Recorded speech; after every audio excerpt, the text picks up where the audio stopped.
Yeah. I'm breaking all those fibers. It's a crunchy thing.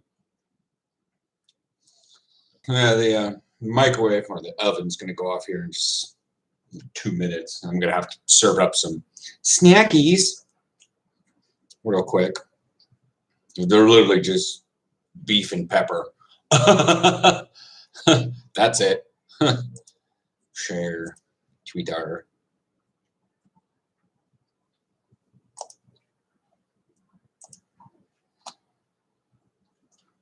Tweet shared.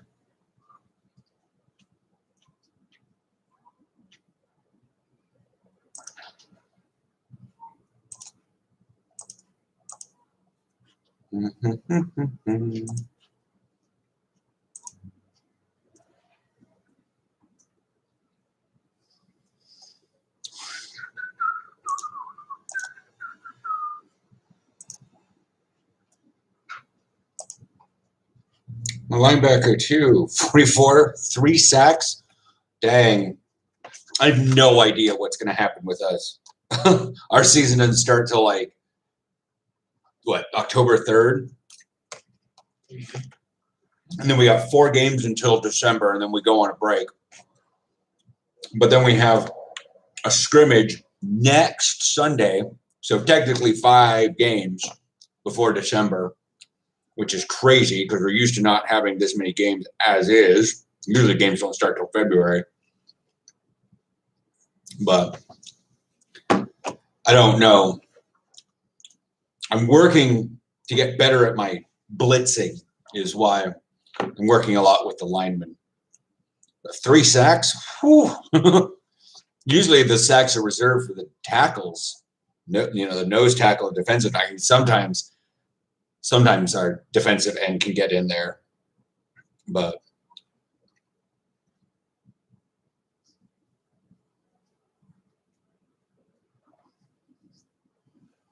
I'm pretty sure that there's going to be some teams that are just – there's probably going to be some teams in our season that are just not equipped. I'll be right back. My pepper beef rolls are done. What?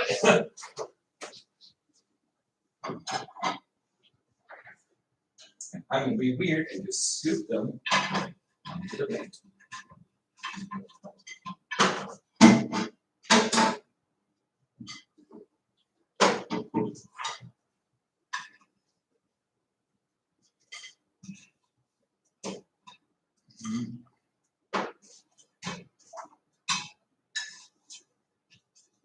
Yeah.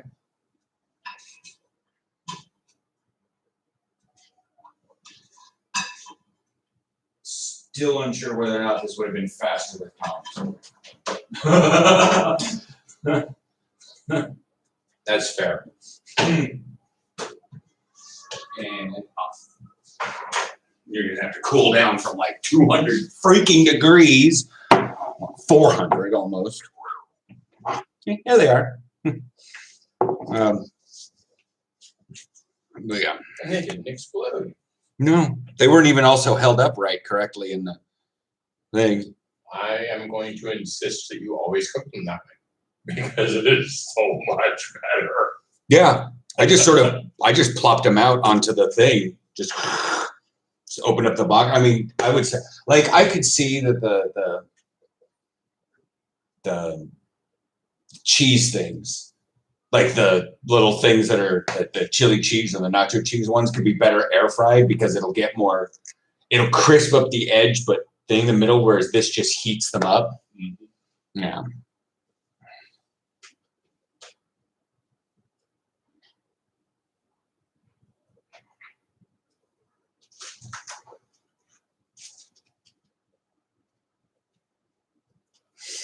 Justin just liked a video, just like the picture you sent. Yes, it's my favorite white boy.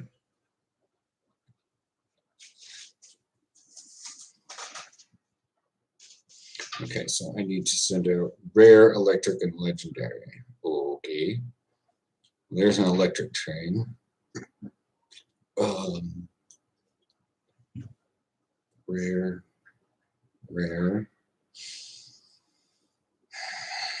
What do you want? Oh, you want the exact same. You want common trains from Area 6. Legendary trains. Oh, you're going to be 4 hours for cheese? Ew. No.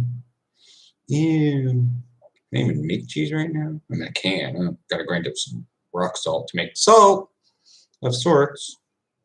Do. Just waiting for them to cool down a little bit. Time for pineapple. Do you eat healthy? Yes. The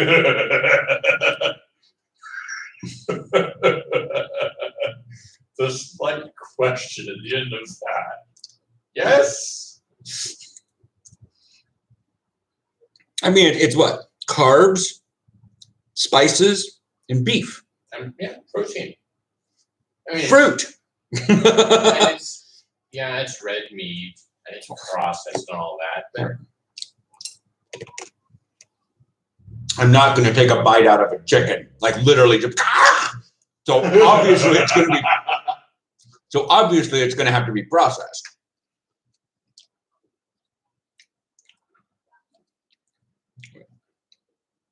Obviously.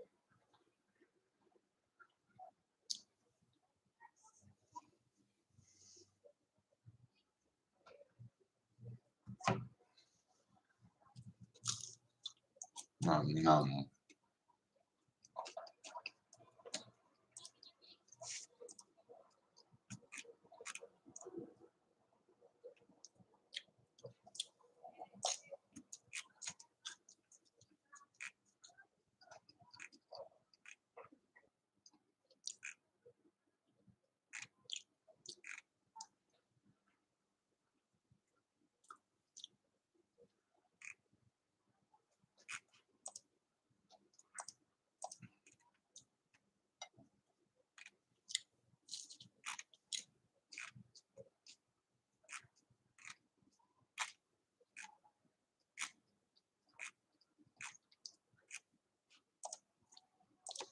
Oh.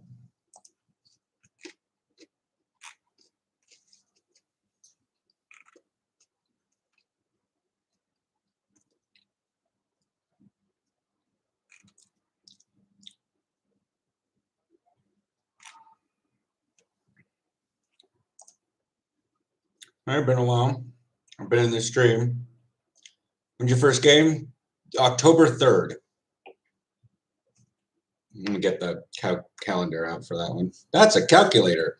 Because the calculator has. Anyways, I moved them in place and I still clicked the wrong one. So yeah, not this Sunday, but next. So yeah, in 2 weeks basically. Hello, Jelly Buck. I just put something in my mouth. But yeah, tomorrow there's no practice. So the 19th, there's no practice. The 26th, we have a scrimmage against the Crusaders. And then the 3rd, we're going to be playing the Panthers. So I have a very busy week for football coming up next week. And then kind of a break week. And then we start the season. So there's going to be a lot of football videos coming up for this next week. We're looking at Monday, Wednesday, Friday. And I don't know what's happening. I may forsake weekend videos and just put 2 practices and a scrimmage on at the end, just that one really long video, or just it's gonna be tough because I'm like, I mean, I could put up a small video with like my phone in between because we have 2 practices on Saturday, and that would be videos that went up on Sunday. But I don't know if I have time to get home, edit, wake up, get out to the Panther or get out to the Crusaders scrimmage by that time. So I may just need to like,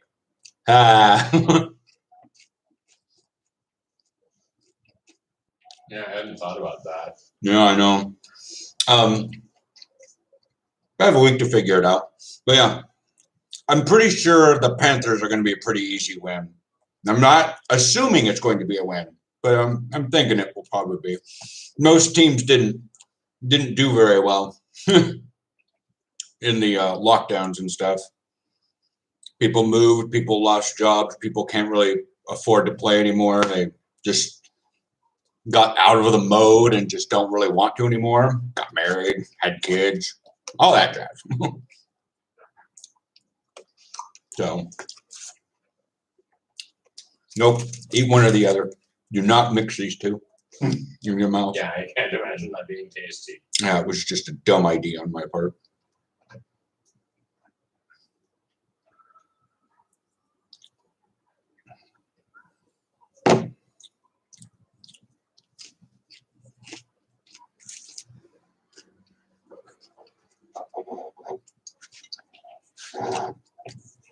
Can I post a community post and pin it? I should really check that out right now.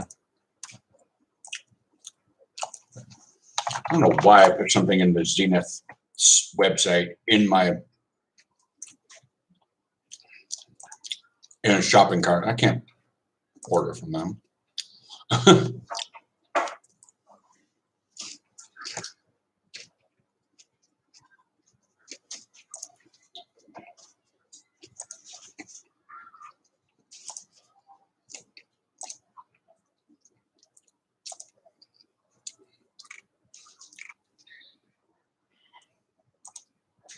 No,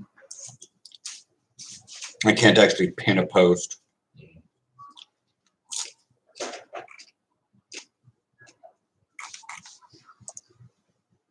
Well,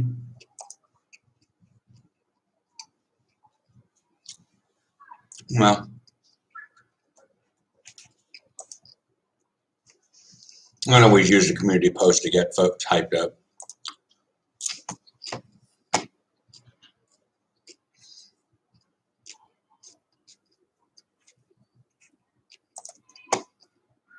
Library, no, not that. Studio. Content. Oh God, that was 2019. That was 2020. 0126. Unlock. Put that on, please. 0126.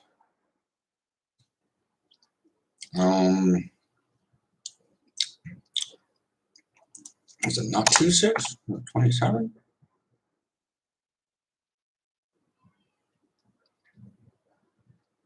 Yeah. I do for.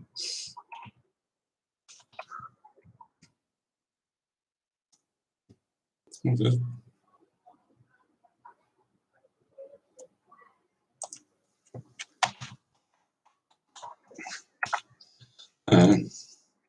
Your biggest strength? Oh boy. Probably work on the blitzing a bit more. Honestly, I spent so long as a cornerback.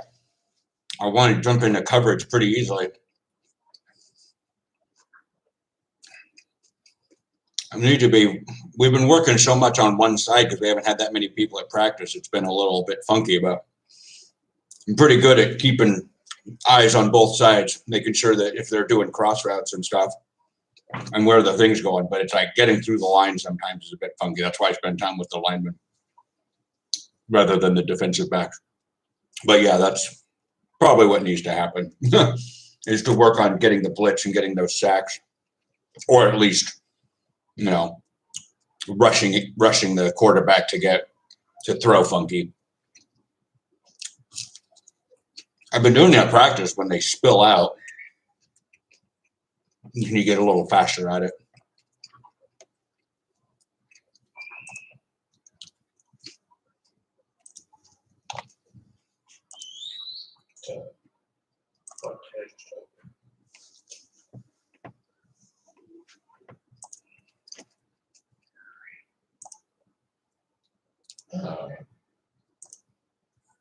What? I have an AR ruler. It's like my reality. Uh-huh. Yeah. Opened it by accident. And It said, do you want to keep using this service? It's only $50 for the first 3 days.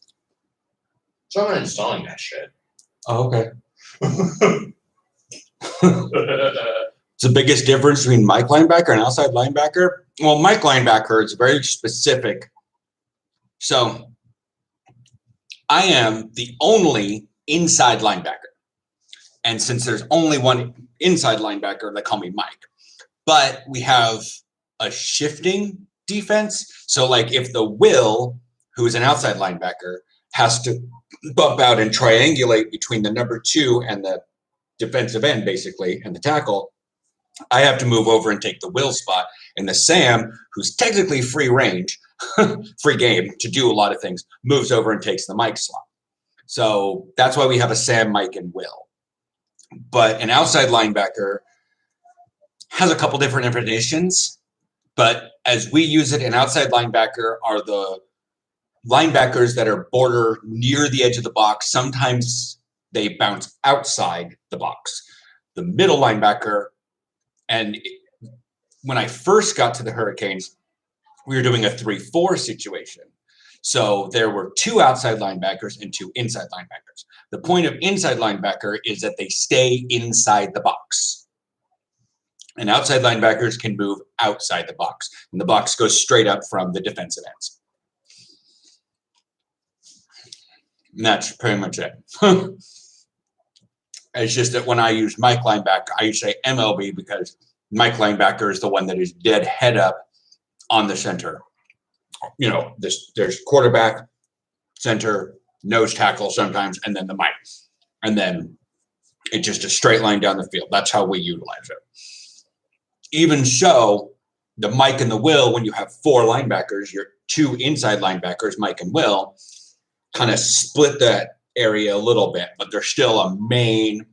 But the Will is always on the weak side. But they don't want to say weak in football, so they call it Will. Even though they call a strength side for the offense.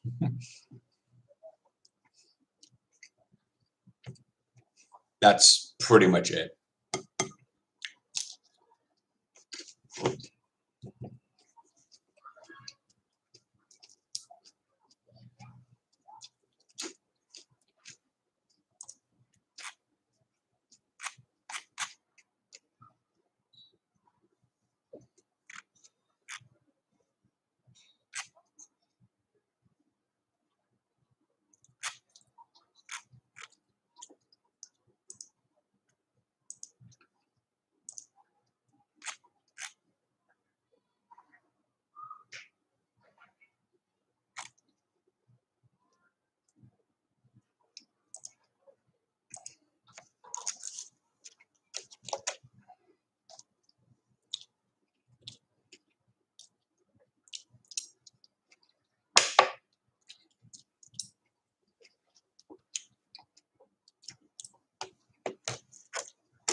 To an extent, a Mike linebacker is the center of the defense. Not like the center, but like the middle of it.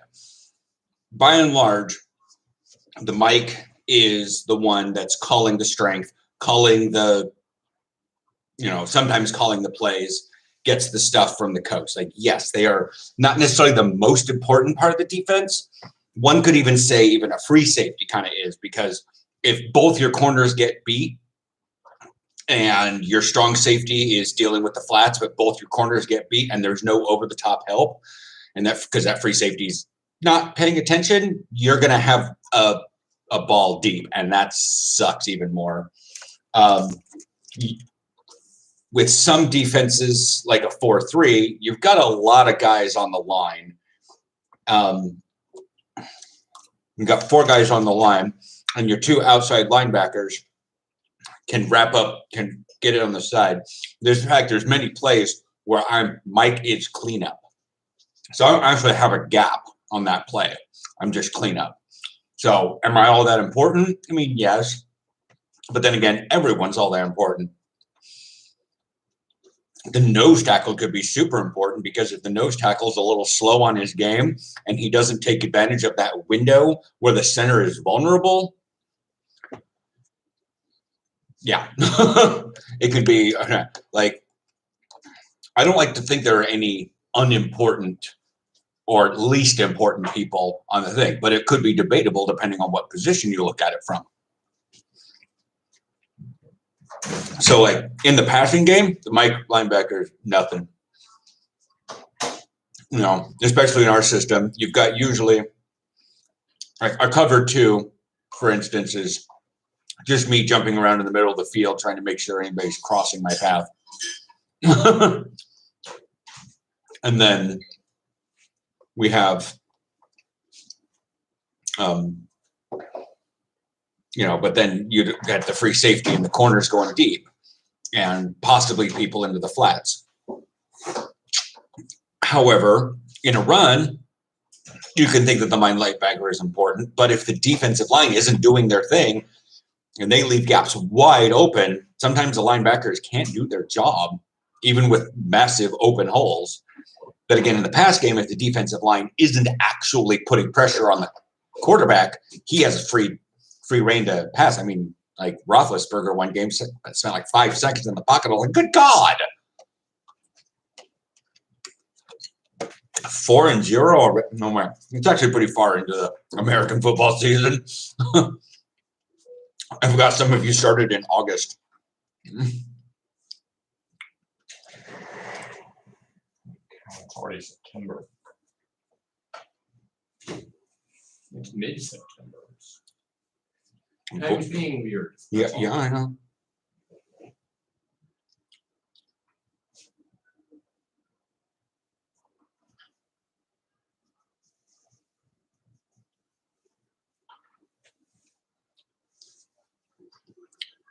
Let's see if you can keep that going for an undefeated season.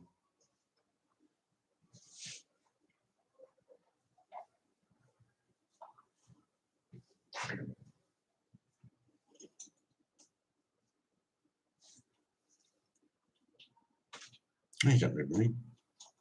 I have something to drink. It's in the fridge. Need to finish this comment response.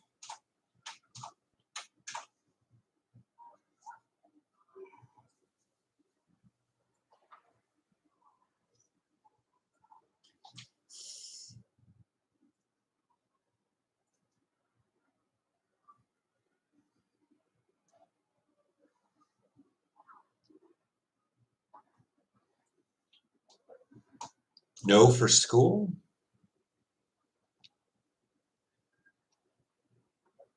4-0 for school. High school JV football stuff, right?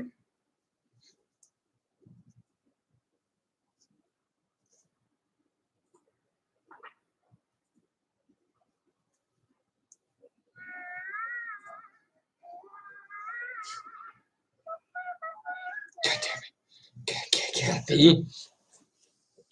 I swiped past it. She's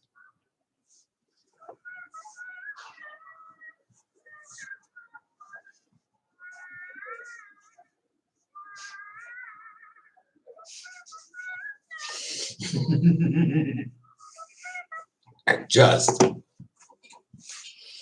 I think my sister. Yeah. So like I said, I hope you move on for the for the rest of the season and get. You guys have a championships situation, or because I know American schools, the school sports don't have a promotion relegation system, so you're just the best in your level for that year.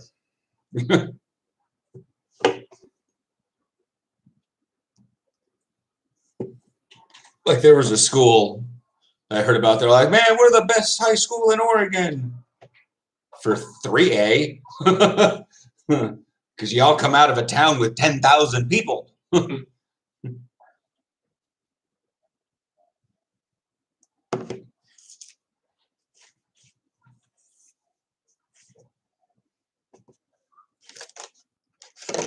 Right back. I'm going to go get my tea.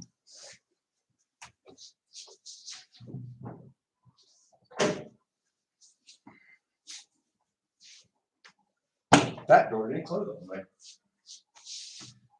It keeps doing that. Yeah.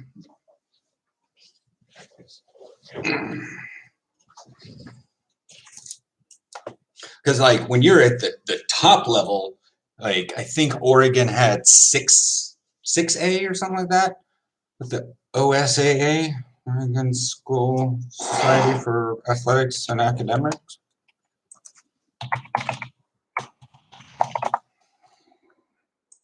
My fingers were completely unaligned and I typed in full FPPTBA semicolon semicolon.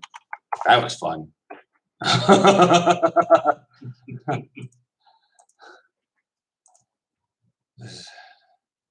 Yeah, they have 1, 2, 3, 4, 5, and 6A.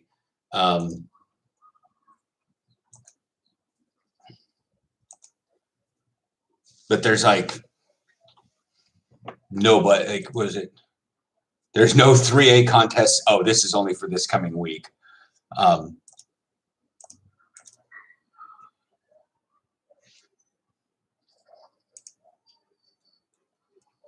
Okay, so yeah, 3A does actually have a fair number. Oh, Pleasant Hill is actually already played. But yeah, there's like 6A. So it's like when you're 6A in the state, you're obviously going to have, feel that you were the better, if you win your state championship rather than, 3 or 4A. You're like, oh yeah, but what do you do? It's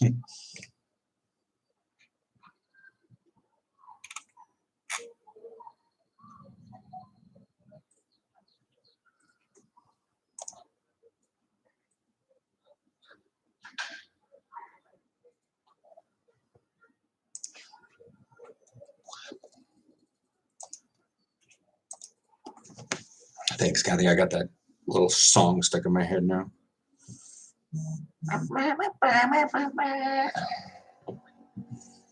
Sometimes she gets on just a roll with her TikToks and she just makes like 3 or 4 jabillion of them. And I'm like, oh, Kathy had like all the creativity. Yeah. Then she gets her son involved. He just always winds up traumatized looking. He was born that way. I know.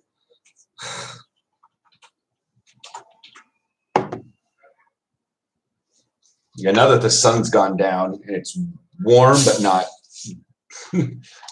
burn the Dutch alive sunshine, everybody's out at the skate park. Like I think for the last 2 hours, people may have been down at the beach because it got warm enough. Maybe not into the water because you touched the water and it was kind of. It was chilly. Yeah, but it was also one of those that if you'd have gotten your knees down into it, you probably could have walked a little bit further. Yeah. I mean, the water's never warm here. I know you've been to that Florida place and been in the water there. It's never going to get like that. No. But I understand it's like, well, it's a little cold for the air that's out right now. Like, well, when it's in the upper 20s, you're going to want to get in that water.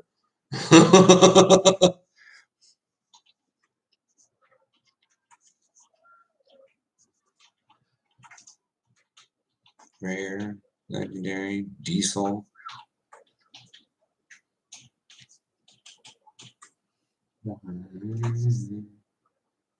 Diesel.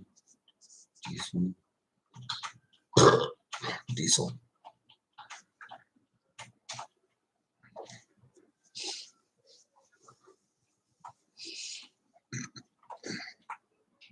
Upgrade trains in your collection. Okie dokie.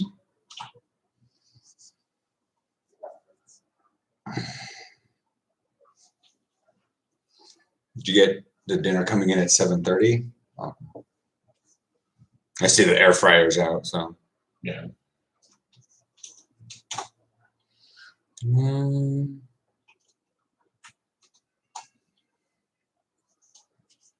2,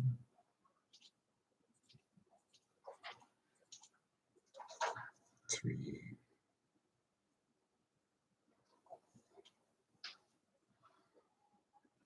Chewing the smelting plant, one of the chemical refinery.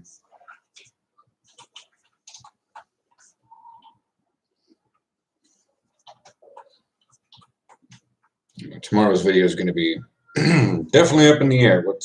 What? What? Thinking my Instagram notifications are going to blow up here soon.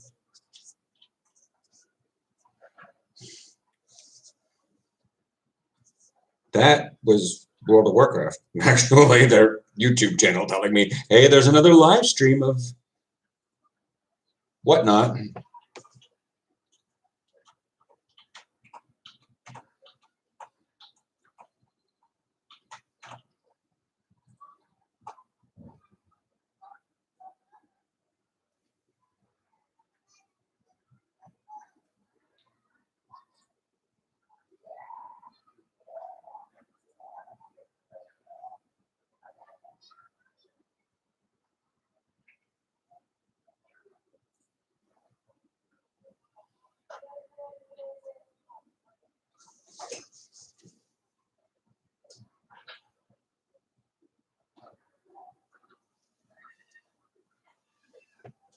Yeah, World of Warcraft is live. MDI season, the Mythic Dungeon International Season 2.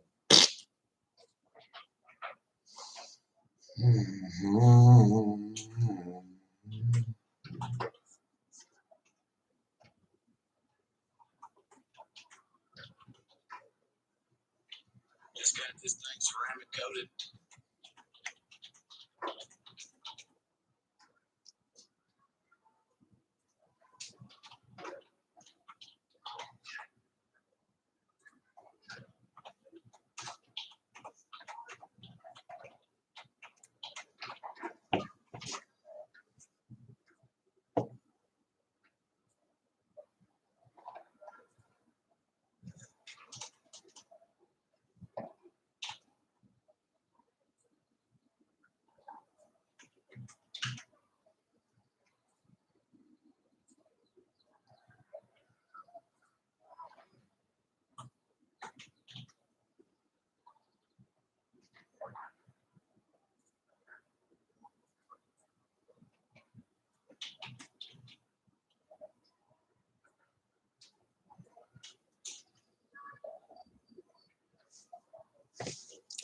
I mean, I don't know when the second practice is happening next Saturday.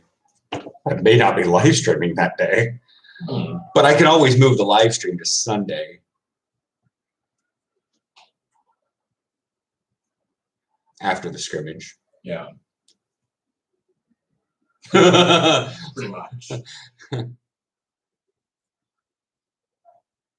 we on CEST or is it still just CET? It's We never change it. It just changes from standard to summer. we're in CEST, but I'm pretty sure it's still summer. I know that. My question is, do they just forego that and leave it as Central European time? It's always CEST. They just change the S from standard to summer. I think. I don't know.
It becomes CET. Okay.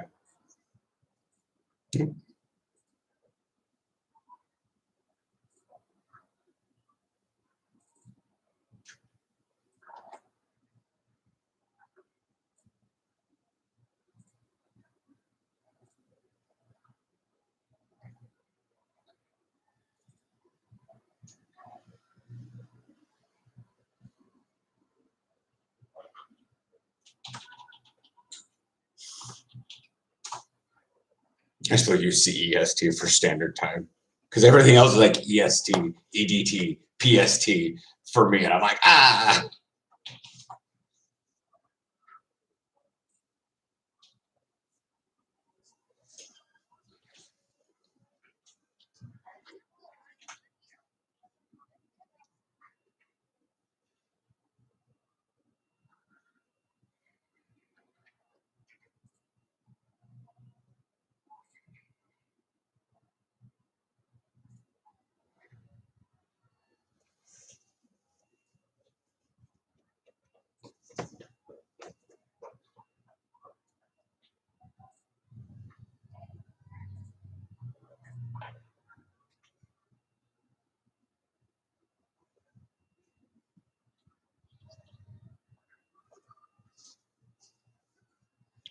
Pokemon, what's going on with the Pokemon? Stunky. Huh? Got a Team Rocket balloon. Ah.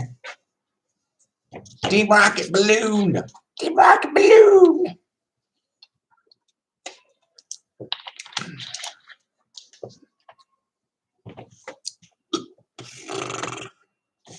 All right.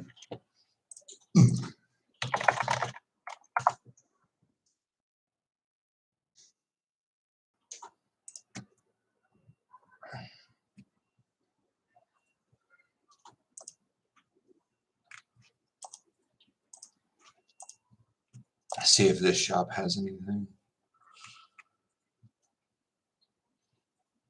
Clothing, shoes, protection wear, accessories. I don't want complete protection wear, I guess. Pad sets. I don't want pad sets. I just want. Like,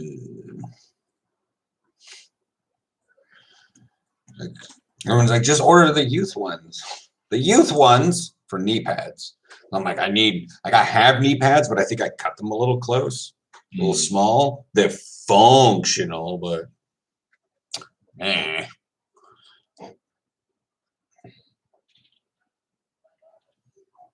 It's not the greatest.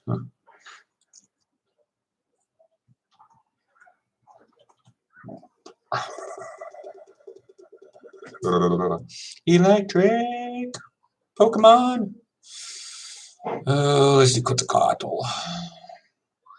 I didn't use Zekrom last time, so he's still pretty full health.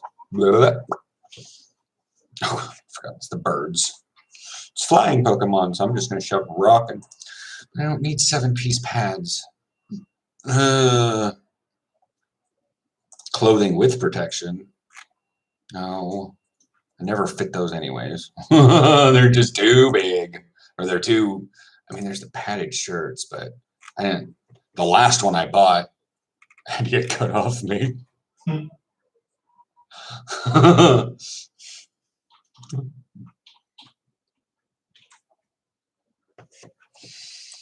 remember you were pretty frustrated about it. Oh, I was You just, weren't mad. It was just like, God damn it. yeah. But these are like not Nike ones. I mean, there is a Nike one on this site, but 75 euros.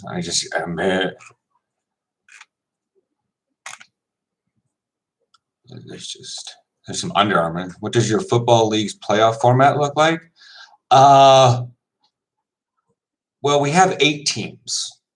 So I think the top 4 go in, and it's 1 versus 4 and 2 versus 3, and then those winners play in the Tulip Bowl. I think. We don't have a wild card round or anything because there's only 8 teams.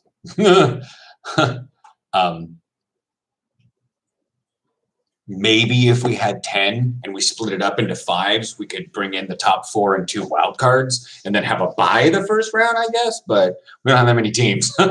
And it seems easier to have 2 levels of 8 than like a 10 and a 6 or 10 and a 10, because we may not have enough teams for 10 and 10.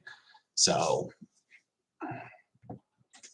but when it comes down to the lower league, I think their regular playoffs goes the same way.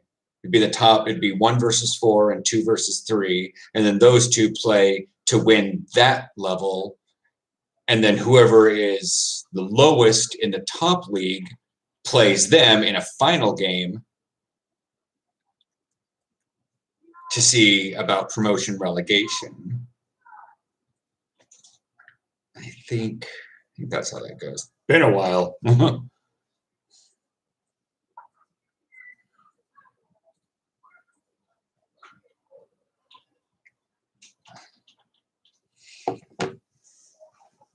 But we only have like, the schedule says only like 2 weeks or 2 weeks for playoffs. Group info. Read more. Yeah, June 5th is a home game against the Trojans. And then June 19th is the playoffs. And then July 2nd or 3rd is the Tulip Bowl. So the playoffs are probably the 19th and then the week after that. Yeah, that would make sense, because that would be 1 versus 4, 2 versus 3, and then we'd wait a couple weeks and then play the Tulip Bowl. And then the relegation match would be on that next thing. What's the schedule for AFBN have? The second division schedules up. Oh, senior tackle, division. They have a schedule up for a while ago. September 20th. What? Monday? That's not a thing. Huh. Is it the right year? It doesn't say, because nobody's updated this damn thing.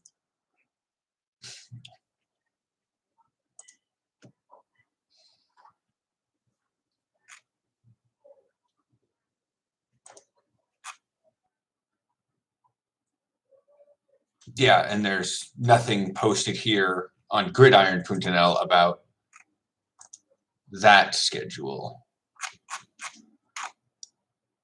But yeah, like everybody's schedule is up doing their thing, but we need to be in the top 2 of our division, our pool, that's what it is. So, you know, we may play the Panthers and Crusaders, but we don't necessarily need to beat them. It helps towards winning, but in order to be in the top in our pool, we need to be against the Trojans, the Phantoms, and the Commanders.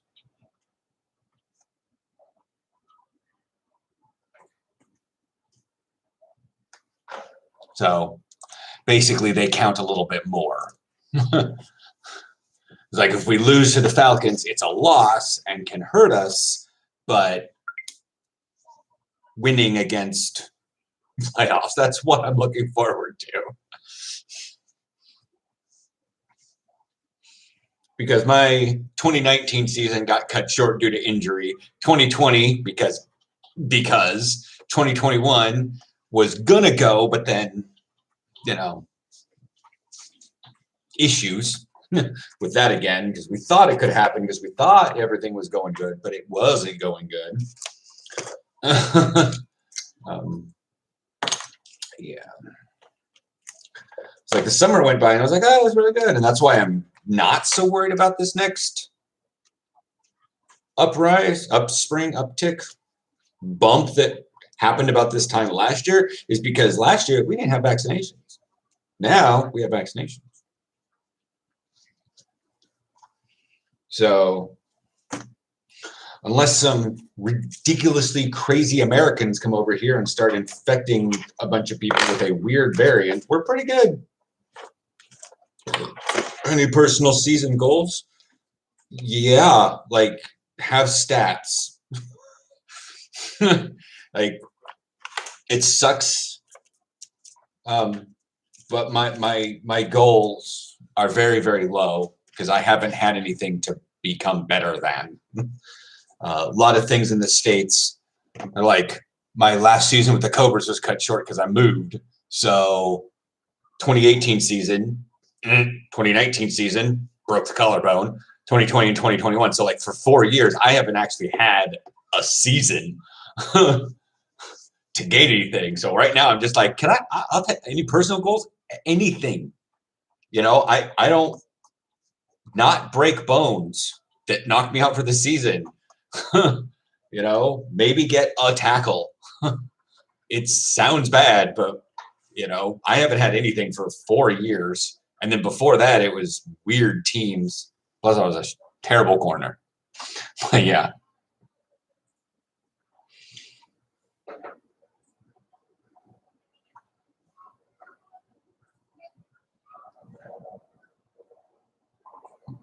I'm trying not to set high goals because, the world has done me wrong in a weird way. So just like, no, I just want to see the personal goals, just make it through the season.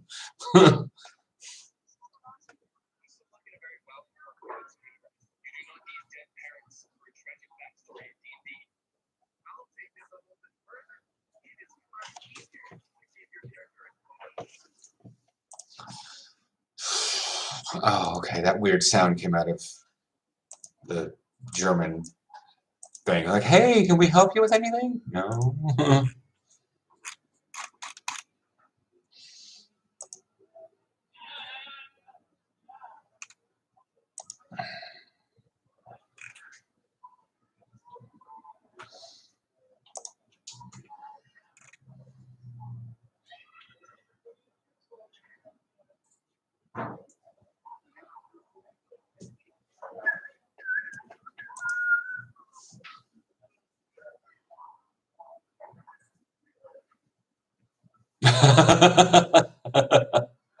I can't imagine. I was thinking tomorrow night.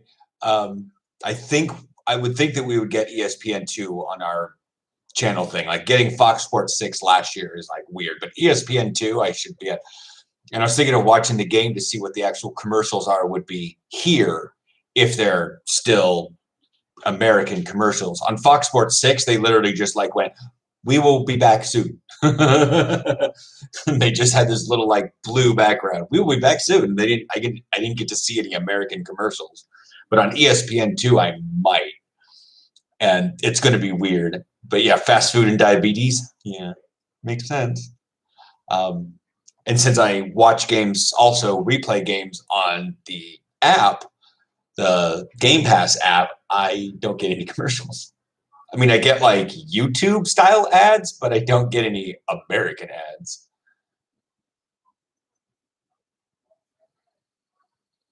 Yeah. Like I said, that's Fox Sports 6 had the Be Back Zoom.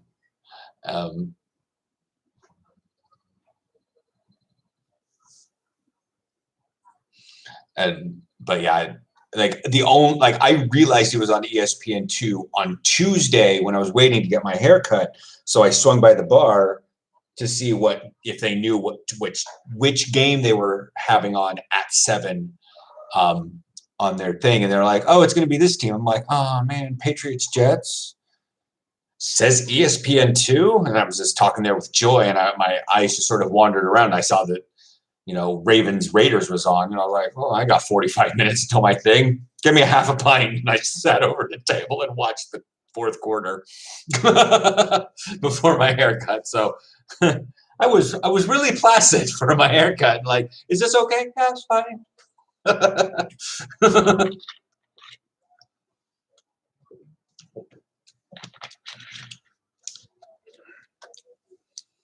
But it's like, it's strange because I haven't been inundated by American ads at all. Even my YouTube ads are Dutch. Bowl.com. Hey, you want to shop for stuff online? Okay. Do you want to clothing shopping online? No? What are some other Dutch ads we get? We don't actually get any weird Dutch ads. It's just like Bol.com, Cool Blue. Oh, we get the Dutch Hallmark ad. Oh, right. It's always time for a Hallmark card while she's gathering his stuff up and throwing it out the window. That was, yeah. It's always, there's a Hallmark card for every occasion sort of thing. Yeah.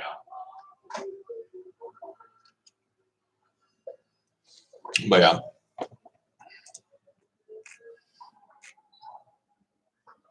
What's the sports channel it's on? ESPN. ESPN. Okay. I'll just search it, I guess.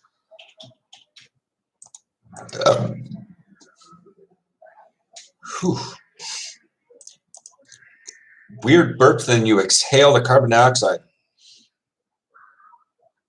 Funny thing is, on YouTube, I get German ads. When I'm Swedish, I have no clue what's going on. Your Xbox is German. But yeah, we get ads on the PlayStation. Like, it was weird because we weren't getting a lot of, we were getting American ads when we were watching YouTube with the PlayStation 4. But when we got the PlayStation 5, it switched over ever so subtly to a bunch of Dutch ads. Because I bought the PlayStation.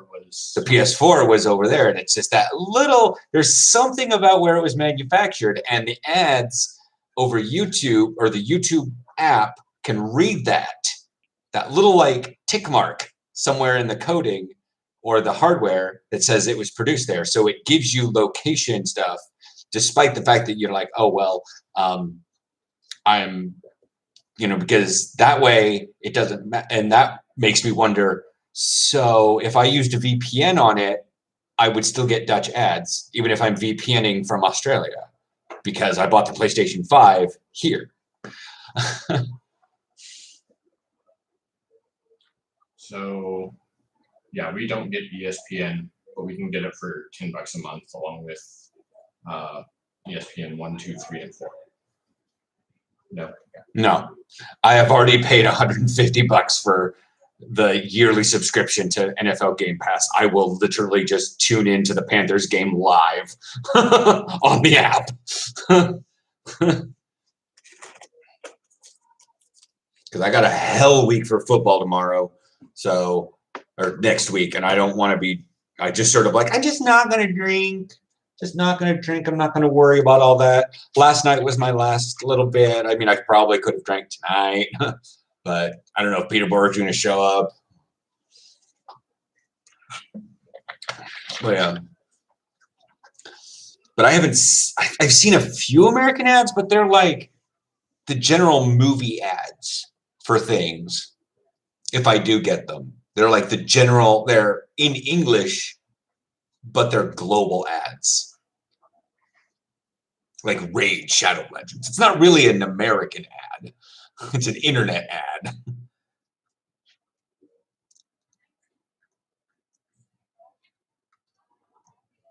Do we have any sports channels though? Did you work? We do.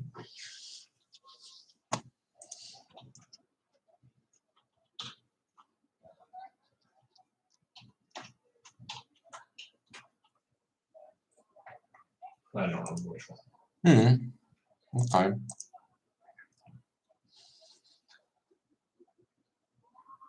Shipping and taxes calculated in checkout.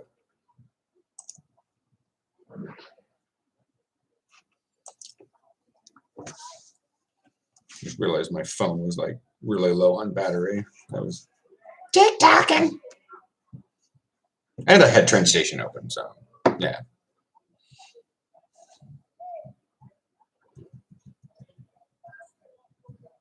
I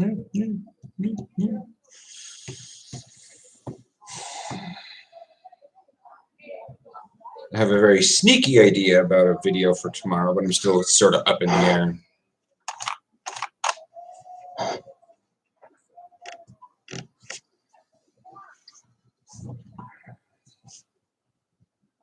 Smelting plant, chemical refinery. Do I have everything I can make in the chemical, something in the chemical refinery? Plastic, I have a lot of plastic. I don't need guns.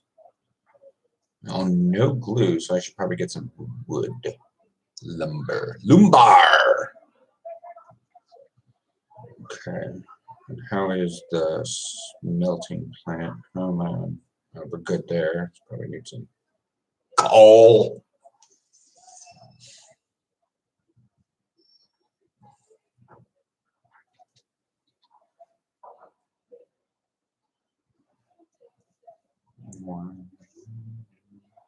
Get a different song stuck in my head, and I don't know how without making this video demonetized. Come on, give me some random TikTok crap.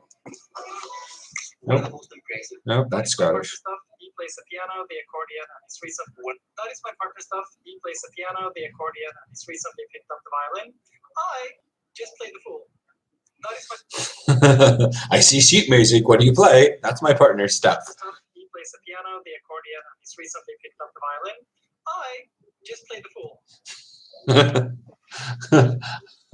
There'd be like someone in the background be like, "Oh, I see a coding dashboard. Oh no, that's my partner's coding dashboard. He does this language and this language, and I just play the fool."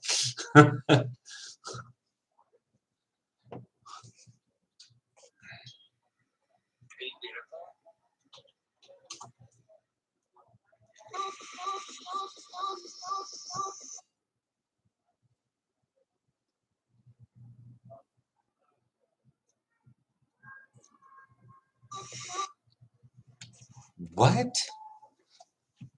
Man, I'm gonna fact check that. I saw something on TikTok and I'm like immediately fact checking it because it seems crazy, which makes me about 90% ahead of makes me light years ahead of like 50% of the internet.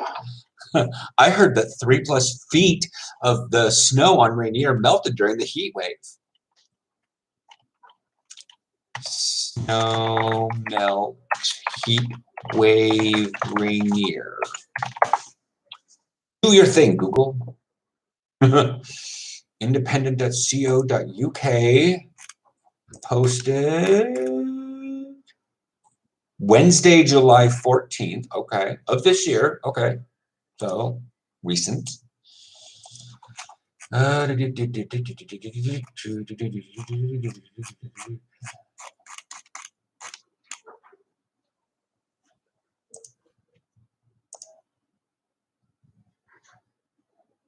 30% of its snowpack as a consequence of the heat wave.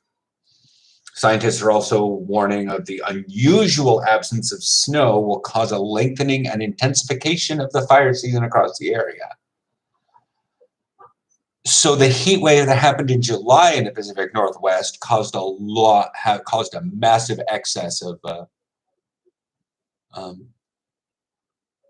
Northwest Avalanche Center also reported that it took just 3 weeks from around mid-June for 110 inches of snow to melt at Paradise, an area around 5,400 feet on the south slope. This will make more sense if I do Hood. I know Mount Hood way better than I know Rainier. Willamette Week as of my birthday. Gizmodo. Yeah. Everything's posting from like June, July.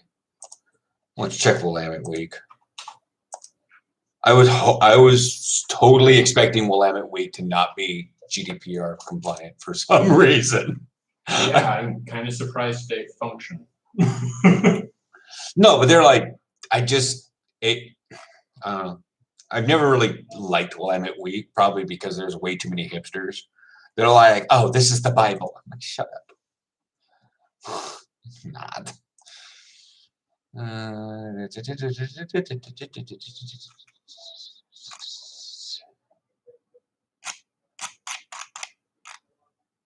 'Last month's heat wave, snow rapidly gave way high up on the northeast slope of Mount Hood.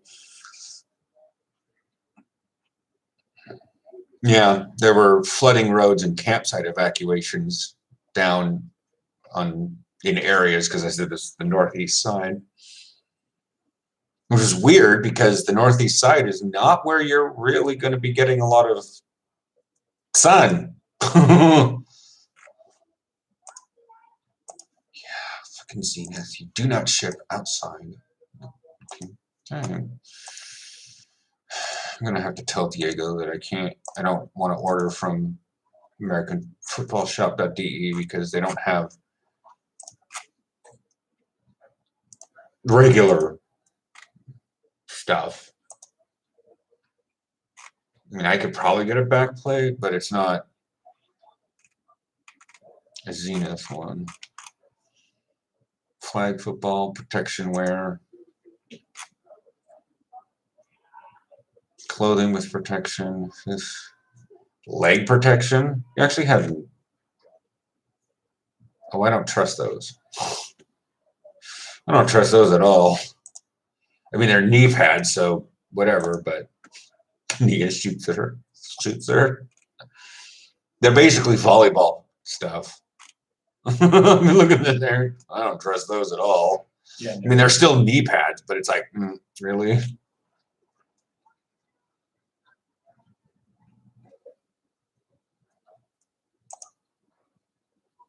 Like, these would be good if I had, like, for Frank, if he was a bit better on his knees, because these would also provide a bit of compression for him on his knees. Yeah. Okay, we get Eurosport 1 and 2, ESPN. But not ESPN 2. Right.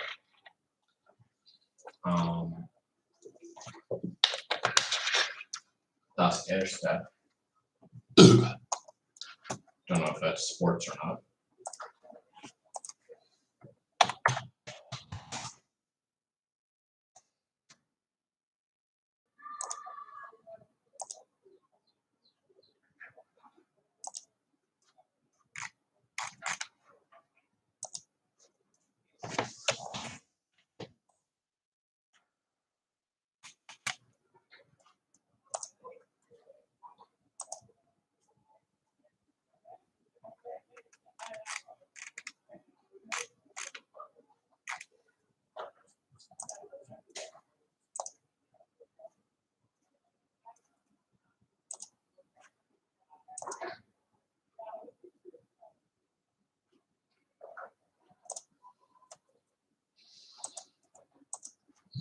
I'm looking at TV feeds. Sport au TV.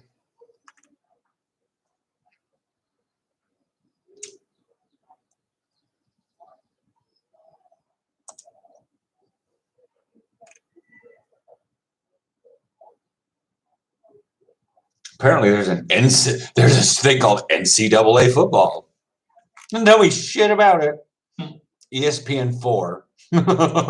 Now.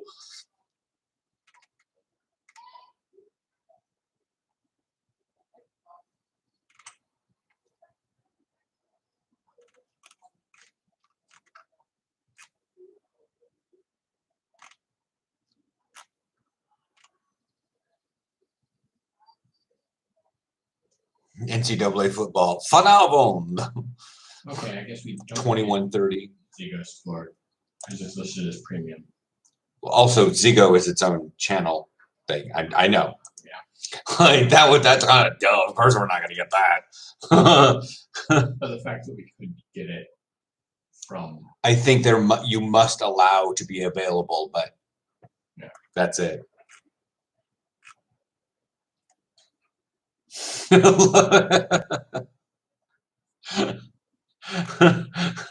I can watch more darts games than I can American football. The fact that they air darts, Extreme Fighting Championship, okay, IndyCar. Oh God, there's an entire add-on package we can get called infotainment. That's cool. Discovery Science, Nat Geo Wild. called? Al Jazeera. Okay.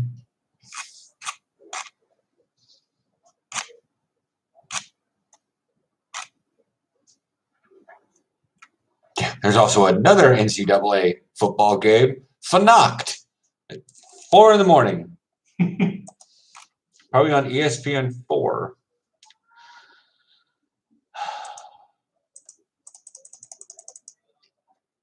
Vandaag. Morgen.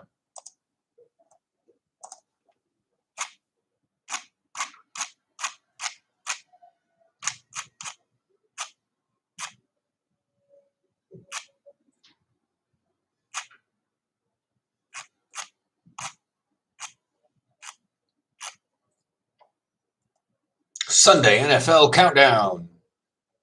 Well, this says ESPN 3. Maybe that's just where they're airing the countdown. Hey guys, want to move over to ESPN 2 because we're not keeping them in.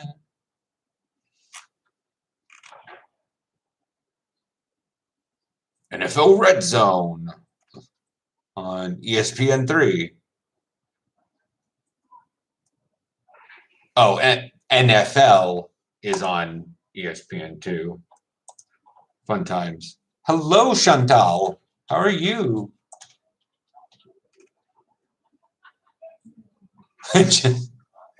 Verslag van the National Football League. Can you give me teams or something, guys? I know it's all already that you're...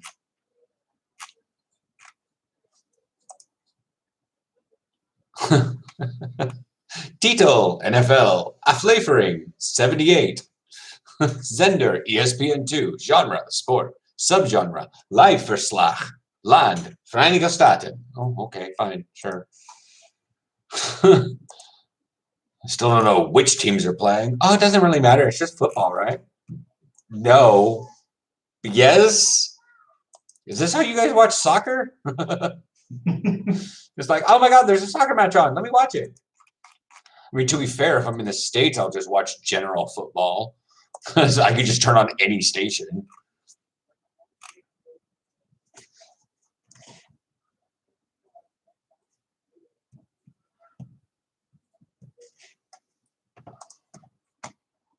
Yeah, I'm probably just going to be tuning in live on the app tomorrow.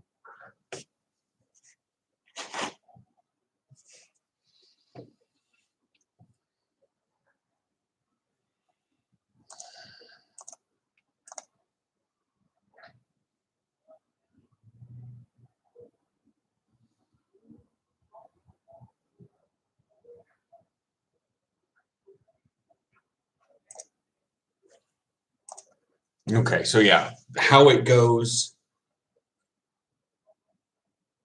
is the teams play home and away in their own group and also play once against the teams from the other group within the AFBN. So we'll play the Crusaders, the Panthers, the Falcons, and the Giants once, and then the rest of it is home and away within Group 2.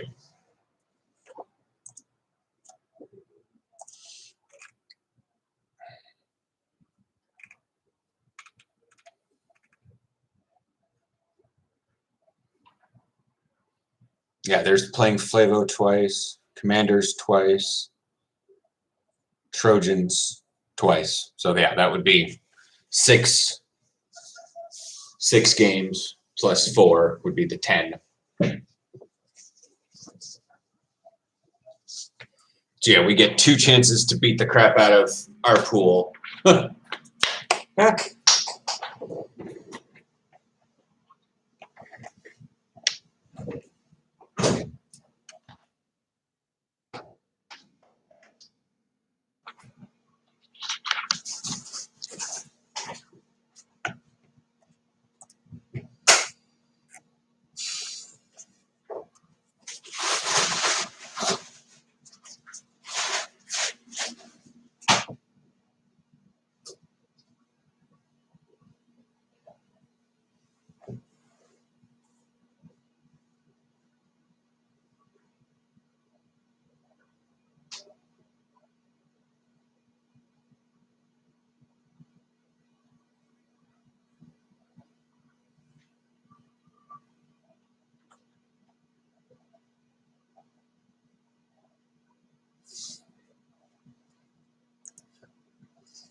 They run for some yards and the game is dead again. Well, that's the thing.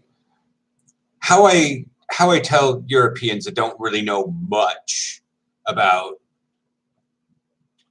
American football is it's like chess. Like, how often do these chess guys sit there? I mean, I understand there are timed games, but then there are just your regular like park games, and these guys can sit there for like 5-6 minutes sometimes and just wait to plan out their move, and then and that's it. And then it sits there and does nothing. That's basically football, just with more moving pieces. That's what it is. It's chess that you hit people with. There's a lot of strategy. There's a lot of quick movement. Like, the actual plays themselves can sometimes last 4 to 5 seconds. But the time in between plays, according to the counter, is 40. So think of it like chess. Chess is not that exciting. But if you limit it to just the moves and you just watch how the game is played within the moves and you cut out all the breaks, it's actually very exciting. But that's the thing. Many other sports, lacrosse, hockey, ice hockey, are much constant. And football are very constant moving forth, back and forth games where there's a low level of constant action versus high action versus none. And they all work out the same in the end. It's just a lot of people are, need to be constantly fed stimulation, is what I understand in Europe, which, to be fair, works than the Americans do. That's why there's so many ads and so many replays and so many different camera angles and so many people talking your head off. But yeah, it's...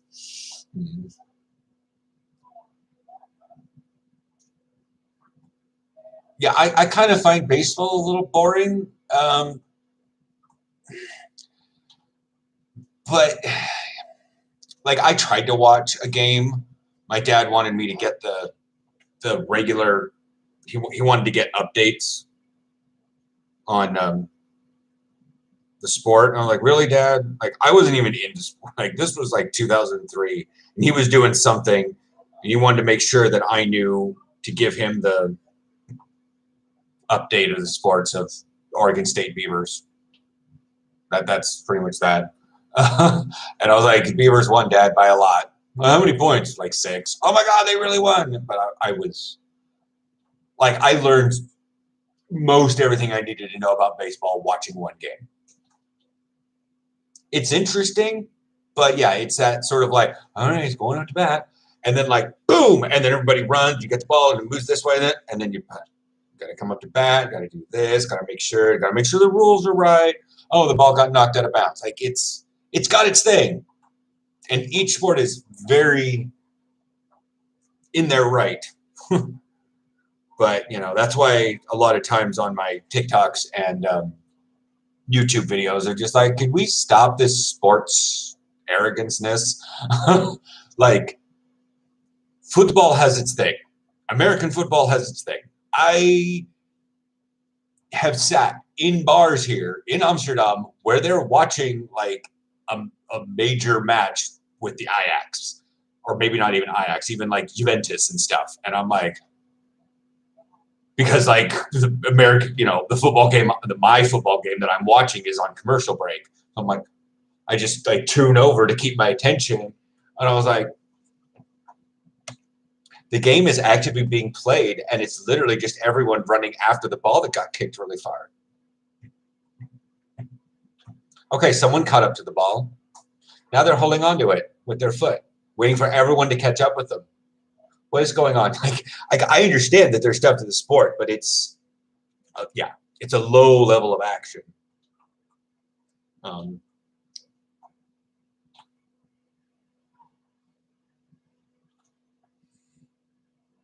But like my American came out at practice recently because like one of our linemen picked up our receivers during one of our drills, and he basically turned him sideways and body slammed him into the ground. And like everyone did the oh or oh, and I'm like, why am I the only one clapping?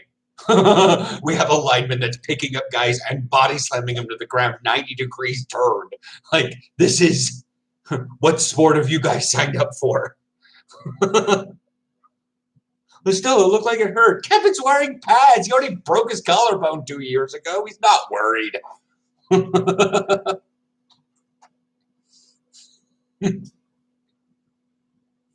Kevin broke his collarbone a week after I broke mine, so wonderful.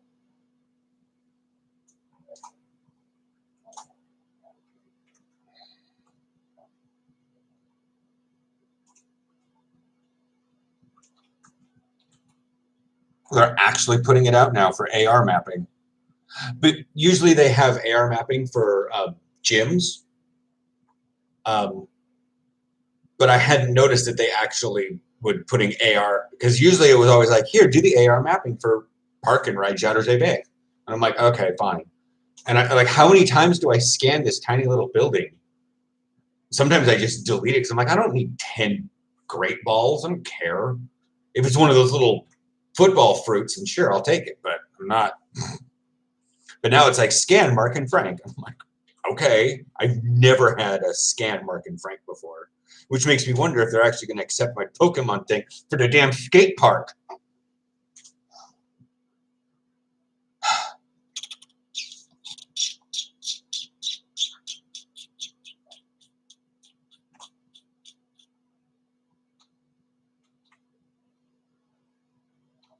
Like, I get it. The Cobblebond is great. And the playground is nice. And you can... Yeah. Yeah, I don't know if you've actually seen the ones with it. It's... Not only is it my number, but I personalized it.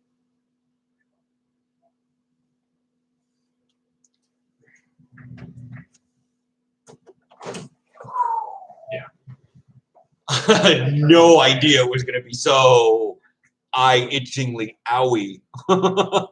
He's warming up the air fryer, and it like it's getting in my nose, it's getting my eyes, so I had to open this door a little bit.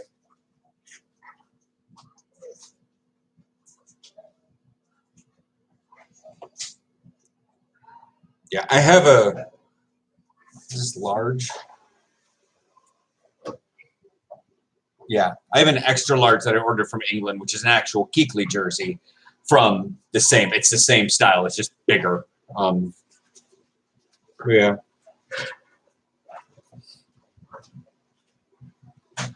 But there is a bit of a breeze out there, so I'm kind of hoping that it keeps the...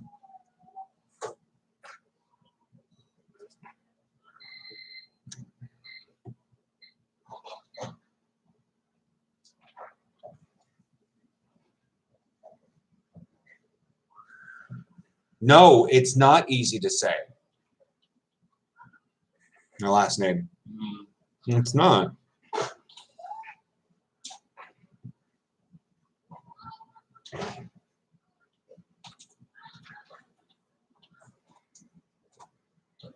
But yeah, it's...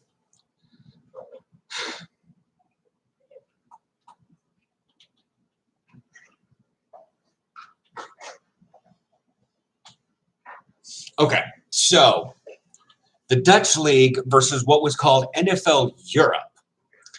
NFL Europe was this weird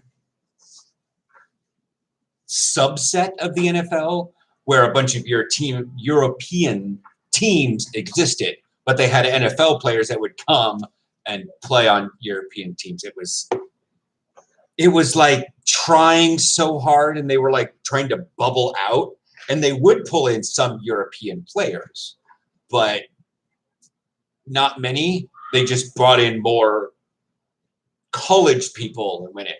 So the actual Dutch league, AFBN, has at least 16 teams. There are more, but like Vlissingen isn't in the first or second division. But then also we have Eindhoven, Tilburg, and Spijkenisse. Those three teams have combined into one to play in the lower division. They're the Predators, something like that. This is Tilburg Wolves, the Eindhoven Raptors, and the Spijkenisse Scouts. And so they're a combi team. And then because of number of players, the Alphen Eagles and the Nijmegen Pirates have combined to become the Parrots. And I told my team that they came together to make the Parrots, and like everybody in the locker room was just, they're like, it's just a great name. Even Aaron loves it. Yeah. You get Pirates and Eagles, Parrots. Just makes sense.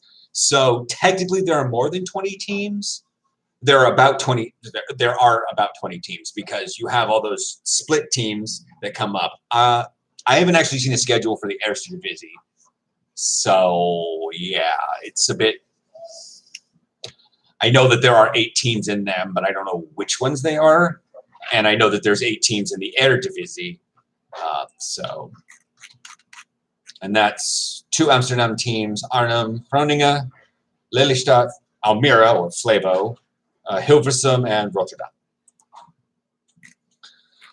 I'm still trying to figure out like which teams. I know the West Frisian Outlaws, Leiden, the Parrots, Den Haag Raiders, and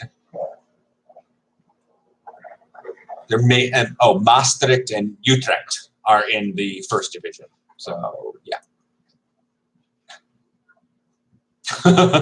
Yeah, but like I said, there are 2 of the teams in the first division are combi teams. So -2 + 5, you basically have 3 more than the 8 that you would normally have. So that's 11 plus the 8 in the top division. Plus, again, like I said, there's Vlissingen and Sharks, but they're not actually in a thing.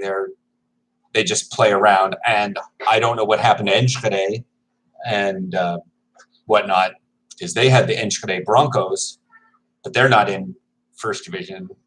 A lot of teams took a lot of hits during the off season, but the women's teams made a big deal because like you're sitting here like, oh my God, there's so many teams. Those are all men's teams. There's like 7 women's teams in the Queen's Football League.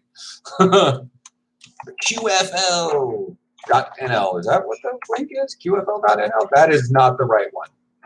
Queen's Football League, Netherlands. Let's just Google this. Oh, queensleague.com. Nice.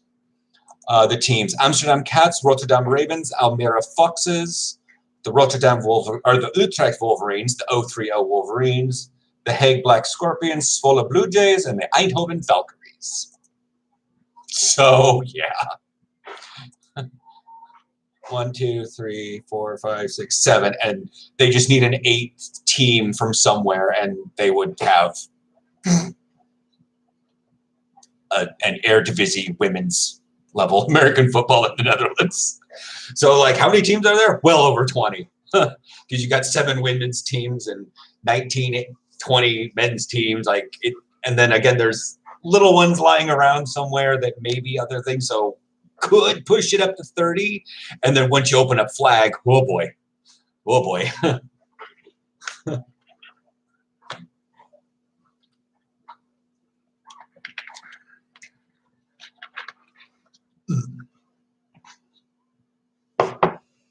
Now, tiny little country has a lot of football teams.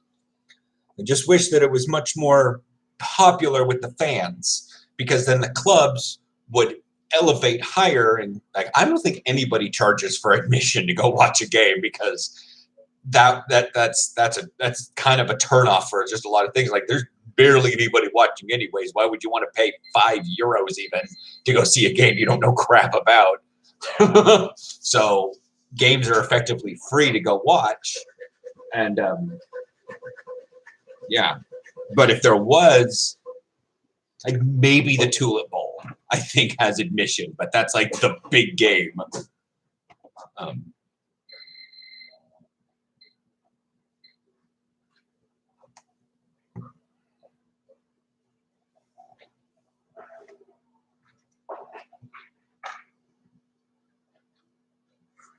Yeah, Hilversum has a baseball, honkball,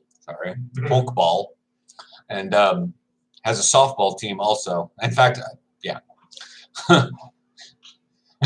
Like, that's like part of the Hilversum Gemeente is fucking around with our field. They're trying to let it grow, but they didn't work on it till late in the year because, gemeentes be gemeentes. And so our field's probably not going to be ready till the end of November, end of October, if that. So we're practicing on the back end of our baseball field so we don't wreck the baseball field. I believe I played in Hilversum as a teenager. Yeah. Yeah, when on my vlogs, when we have the lights is because the ladies softball is there practicing, or maybe not quite having a game, but they're practicing. And so we have lights until like 10. Like the lights are on until 10, but they don't shine over into anywhere we can use it for actual football. So we just get into a well-lit area and hit each other.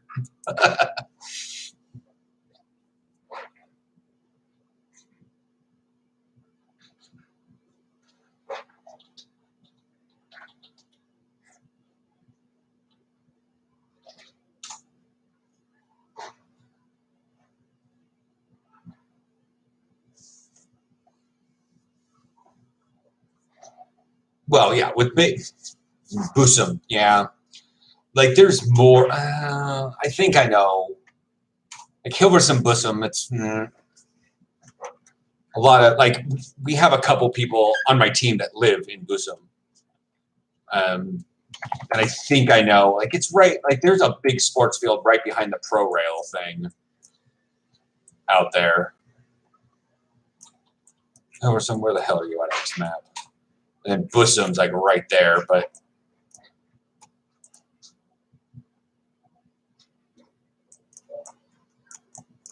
there's a big pro rail thing, and there's also a giant golf course there too.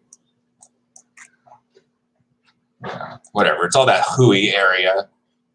HCAW.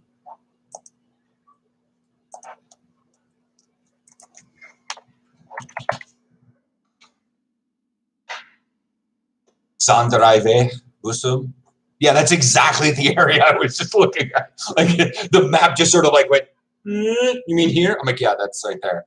Because when I've come in, sometimes the train goes right by from Busum South to Hilversum Media Park, but it passes this big area for ProRail. And sometimes I'll see the baseball lights on the other side, the big old towering light. I'm like, why is there a sport field? Oh, and then I've looked at it, like, there's a couple baseball fields there, and tennis courts and soccer field and a giant golf course, or at least a small one. Whatever. But yeah, but like Hilversum, Busum, really close to each other. Yeah, my field is technically closer to Loosdrecht than it is Hilversum, but again, Hilversum, Busum, Loosdrecht. Like, you could probably call us in Sport Park Loosdrecht, but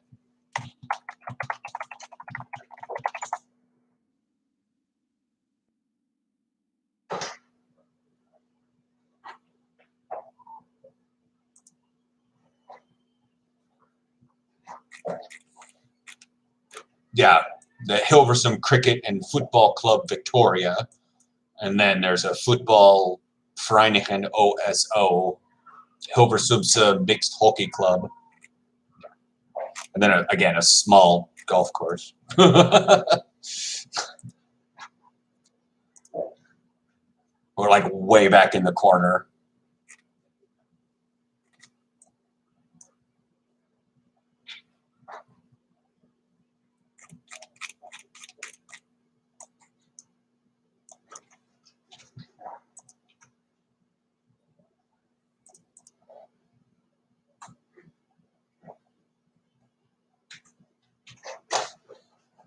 There's actually a ARC Lowlanders in Amsterdam West. They all-inclusive LGBT. Hello, Matt. Rugby club. The problem, I say problem, is that we have such football practice like all the time. would like to test rugby, but it's sort of like, do I do a little bit of rugby and football at the same time? That's like, can we not do that? Like, it would probably be better because I'd get used to, getting low and getting in for tackles and contact a little bit better, and then, put the pads on, but it's still rough on the body. I keep telling Terrence at the gym, I was like, well, maybe when I'm done with football, I'll go play rugby. It seemed like an easier sport.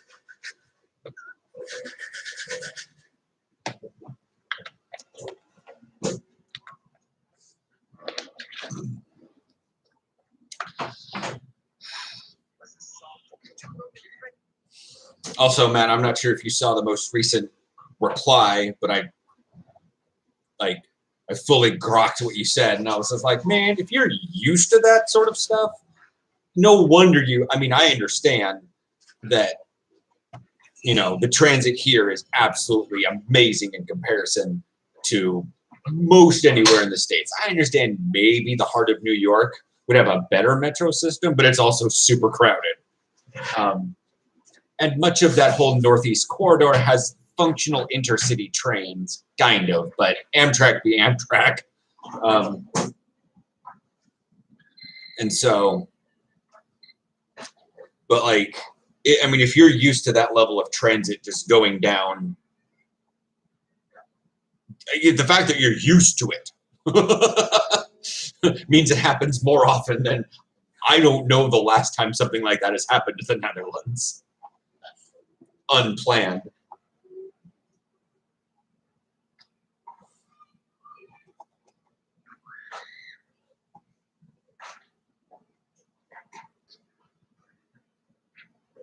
Yeah, I don't remember if you're doing stuff, Chantal, but it's like the friggin' telephone system went down in the entire NS system, and all the trains came to a halt Thursday night. I was like, what? I couldn't make it to practice. It was Saturday today. Yeah. I couldn't make it to practice. And then there's no practice tomorrow. So it's like, I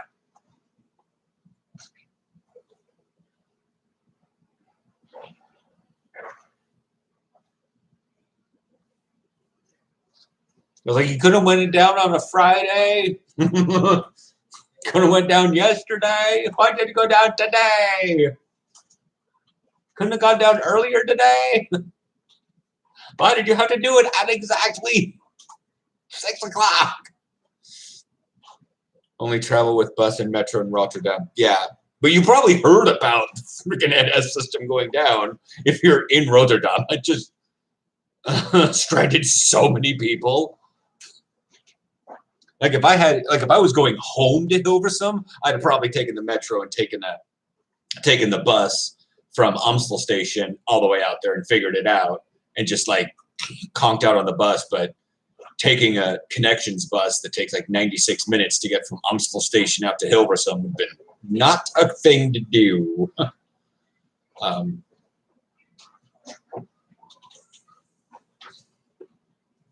Considering leaving at that point, I would have been arriving in Hilversum as practice started, then tried to figure out how to get out to practice.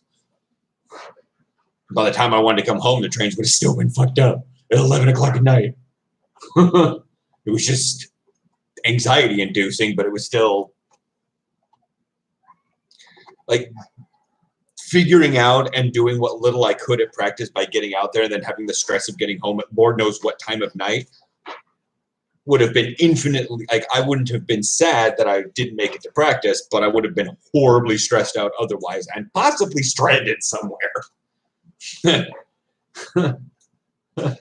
it was it was a lesser of two evils, and one of them was really bad, and the other one I don't like doing. I don't like missing practice in any fashion.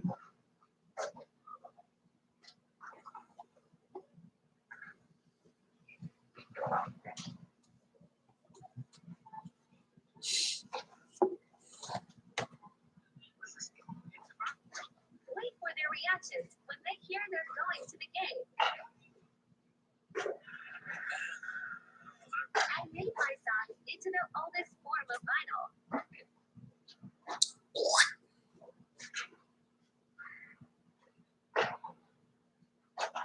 I still love the fact that Americans are still getting pressed over my homo monument video. I just love it so much. My legacy is pressed, getting Americans absolutely bent out of shape on that video. I'm like, I'm sorry, New York City is not the capital, not the gay capital of the world. I don't know where it would be, but it's not even in the United States. Is it New York City? Everyone whole ass is like, no, it's San Francisco.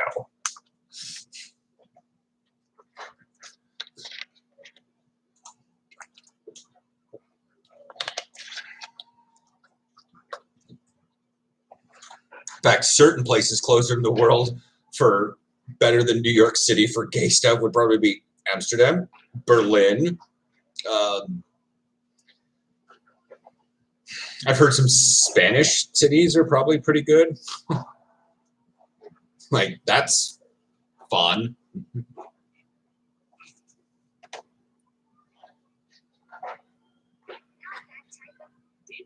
I made my son into the oldest form of vinyl. Not that type of vinyl. Cylinder record. Lisbon seems to be very good, and it probably is. I've seen the debate back and forth in the comments down there. Sometimes I'll just sit in the toilet and read those comments. That like, yo, Amsterdam's gone downhill since blah blah blah. I'm like, first of all, I come from the States. Amsterdam is the Netherlands is whole ass and above the United States. I come from liberal paradise. Like, the main city near me, Portland, Oregon, is the enemy of Fox News right now. If they're talking about the degradation of the United States, it's spawning from Portland. This is something out there. It was regular, and I thought that maybe our fire alarm was going off from the smoke. Oh, okay. Well, yes. I know. You complain all the time about everything. Like, y'all know what the weather's going to be like, and you still complain about the weather. You know it makes no sense. You know you cannot plan for it, per se. Even Bauenrotter is a little bit inaccurate at times, and you're like, oh, the weather, you never know what to do with it. Yes, you know what exactly to do with it. Plan for everything. Hope for nothing.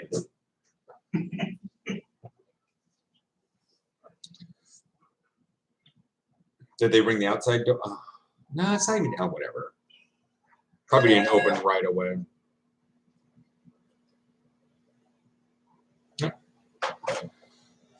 Everyone complains about politics, then become a politician, man. Yeah.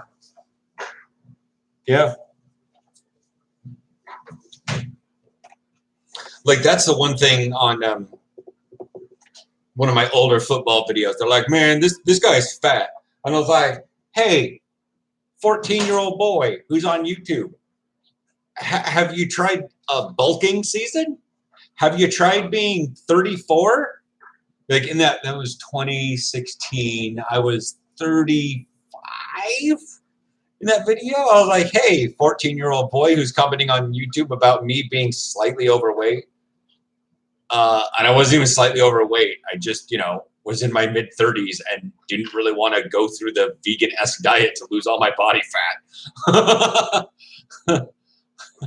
But, like, I flex my stomach and I only go in that far to, like, rock hard abs. So it's like, yeah, when I relax my abs, it bulges out a little bit. I got a very large stomach. I can eat a lot of stuff.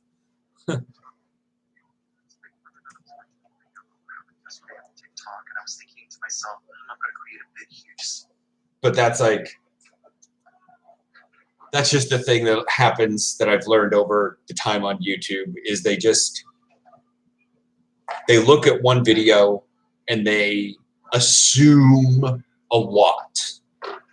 They assume that I don't know how to play football because I'm wearing too much clothing. To be fair, there is such a thing as too much clothing. If you live in Texas or Florida or even Southern California, where your low temperatures are border, converse temperatures here would be the middle teens. That's your lows. Oh my God, it's so cold. I'm playing a game in like, I'm like, motherfucker. There are times I would go to practice in January in Portland and we'd have to walk on a frozen field. We were playing a game in Groningen where it was -1 Celsius on the field. Our sweat was evaporating and forming a cloud over the field. Jeez. Our burgers are here.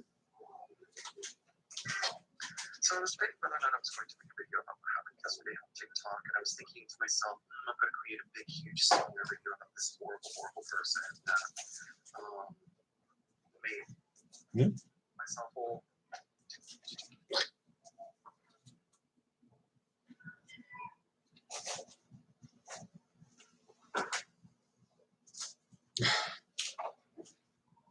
The crazy things that certain Americans are going to believe. Teaching your mother, did you tell your mother to go back to Iraq because that's where she was?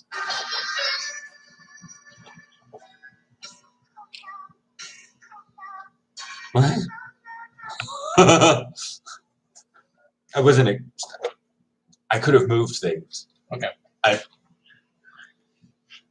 just want to. Nope.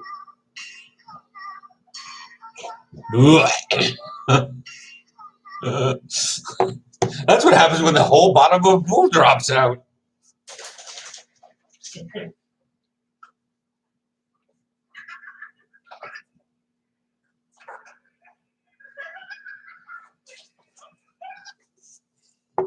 You want a fork for your fries? Yeah. Oh, no, I have a fork here. I just have to lick off the pineapple. Are those going to be done sometime soon so I can close this? It is a bit chilly, but I don't want it to like horribly stink. Minute and a half. Minute and a half. Okay.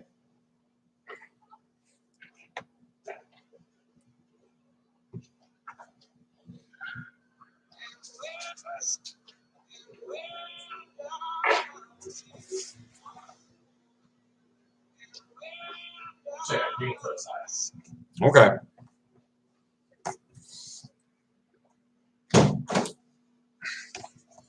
Some of these Dutch TikToks are a little bit lost on me. Like, I understand what you mean, but I don't understand why this is funny. But sometimes Dutch humor seems a little bit bland for my sick sense of brain. It is. It's game day! This one is for the fellas, so leave us with my pep talk in the comments. Let's go! Did you know that during Dashric, if you pause it around the 56-minute mark, that's the same remember in the background? There was some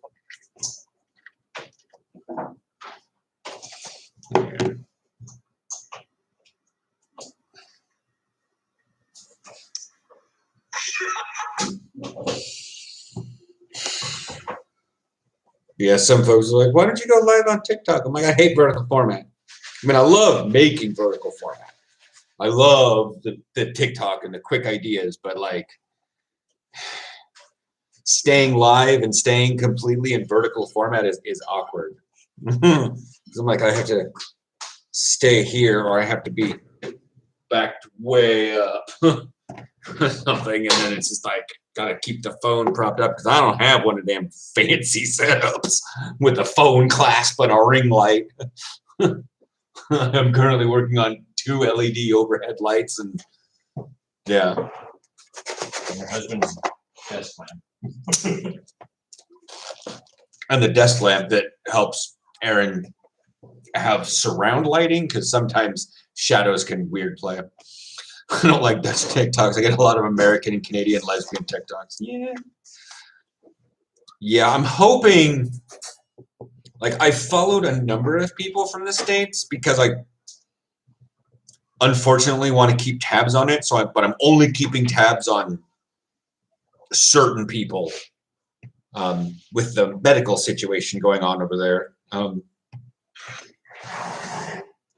I have chosen not to put some of that stuff on my TikTok because I know other people are going to see it. TikTok's very regional and sometimes can push its stuff out. And I don't need to tell a lot of the Dutch about ivermectin. I already brought up the whole Roundup thing, and the one guy on my team who kind of covers kind of some of the ground stuff, he just like looked at me through his cigarette haze. He goes, Roundup? I'm like, yeah. I'm not sure whether or not they're snorting it or drinking it, but yeah, Roundup. Like, my God, man, you got out of there barely alive. I'm like, uh-huh.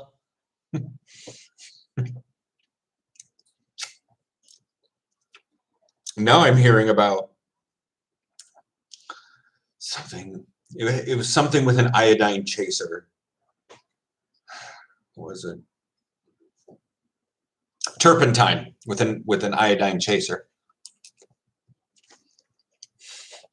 And right now, some of these TikTokers are like, y'all will do anything but the vaccine. I'm like, you know what? We should really give some of this propaganda to IRC. No, we shouldn't. I want to keep the Netherlands. But we would deal with IRC. You have an entire town of people drinking turpentine. Yeah, but I mean, the Netherlands is big on its livestock. We don't want to create an ivermectin shortage. I don't need to worry about that. I said we just bring in the turpentine and iodium. Turpentine met iodium. Sorry, what?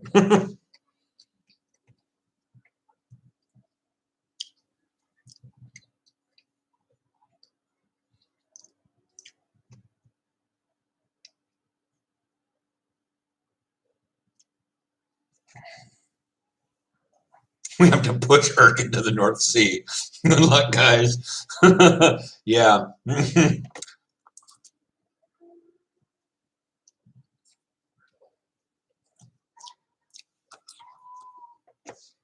Should really hop on Twitter to see what that demonstratie was.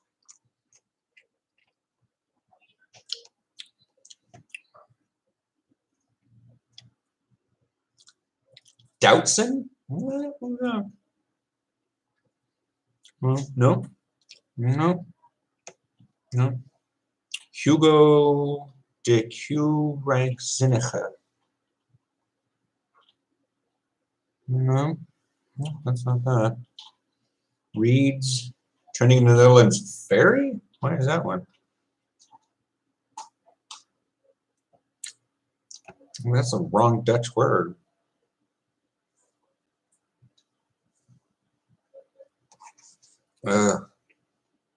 Demonstratie in Amsterdam.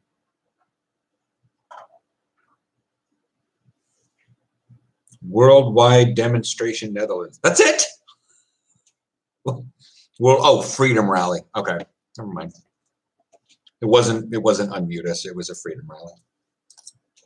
Oh, there's also another one against the Corona-Maatregelen. Maybe that's what the Freedom Rally was.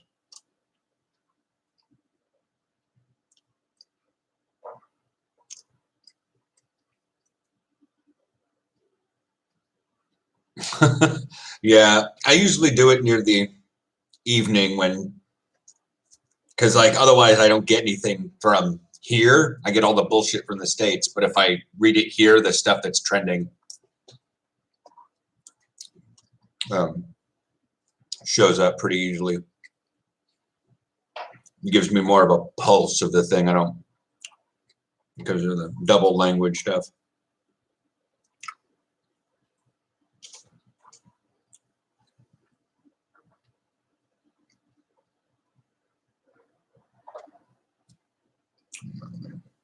Okay. What do you think is the saddest line in all of Star Trek? I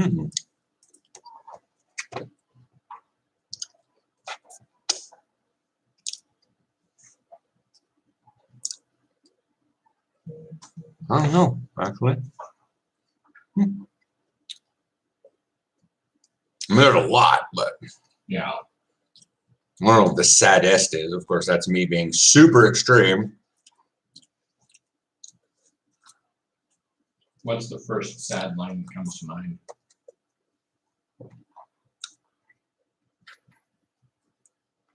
I think it's actually, to me, the first one that comes to mind is an insurrection.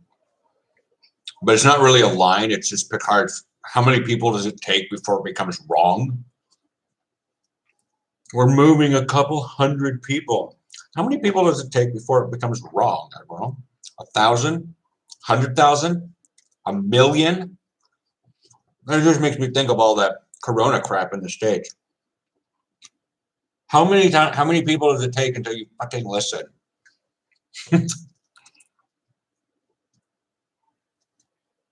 doesn't matter. You know, with all the rampant homophobia in the States that I've seen over my life, the anti-vax is the exact same thing. They're completely whole ass, give no craps about anybody else. Nobody. They will strip everything away from you until you randomly get a teen girl pregnant. Oh, suddenly I don't, you know, maybe I don't really want to have a child. Maybe abortions are not such a bad thing. Or my son is gay. Oh, suddenly gay people aren't that bad. Or, oh my God, my mom just got corona and she can't breathe and is on a ventilator. Maybe I should go get vaccinated.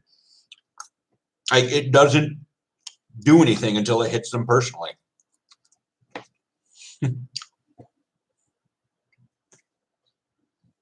I'm like, whatever.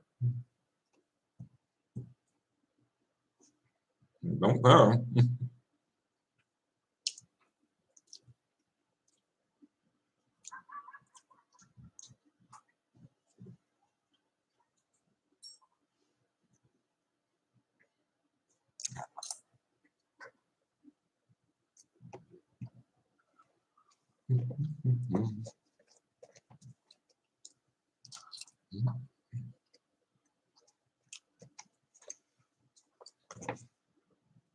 And then go to Pokemon? Nope.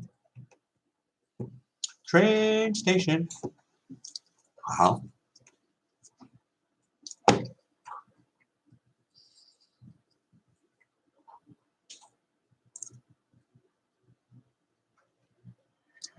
Well, and then it's too late. I don't know how well TikTok's FYP works, if you get any of the stuff that I like. And you're like, where? This is weird showing up on my FYP. But yeah, there's a lot of things I see of the medical communicators in the States are just trying to like they're nurses and doctors, and they're just like green screen reacting to people. I've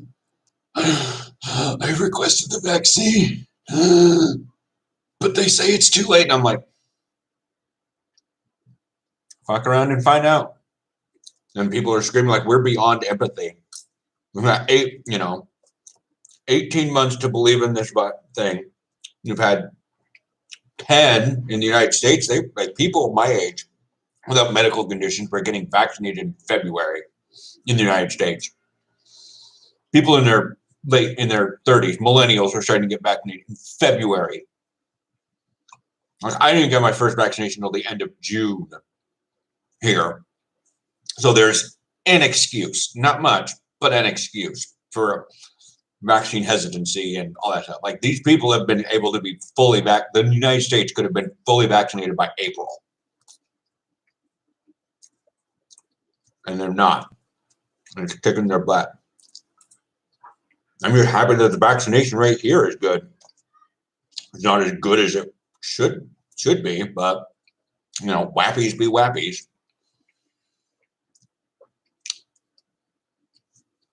And they're just is it gonna get out of control and send the Netherlands back into a lockdown? No. There are way too many people vaccinated. But it's definitely that if Delta gets over here and starts rolling around through those communities, I mean, it's already pretty bad. IRC's really bad right now with its infections. I've looked at the Jamaica map. There's a bunch of little lines where you can see all the different census designated areas, and like IRC is just glowing red dot in the middle of the map. I'm gonna fuck around and find out.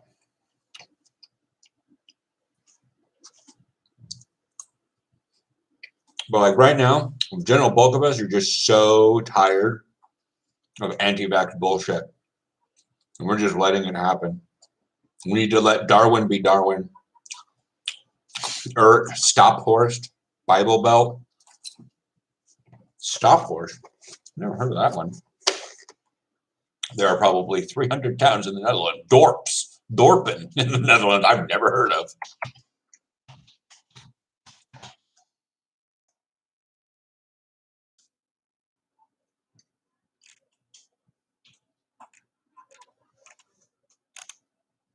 Oh, okay. That makes sense. Tiny little thing northeast of Svola. But still like near Urk. Just, and then I know the whole Bible Belt.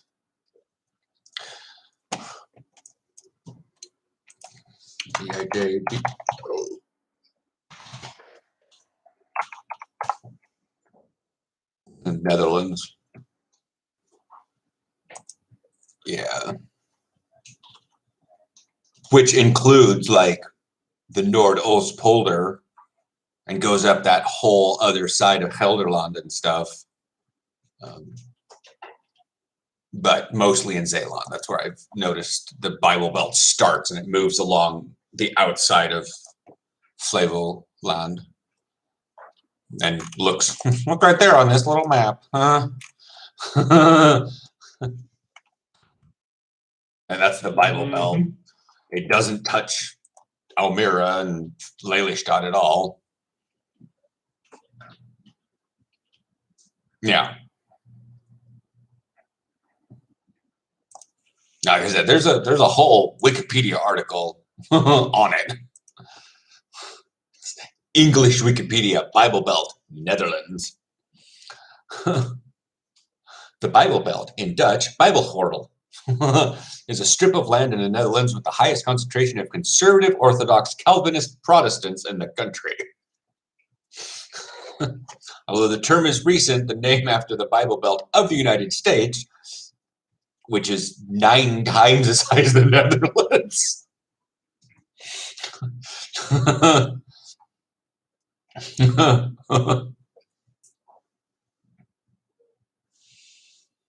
It's just the South.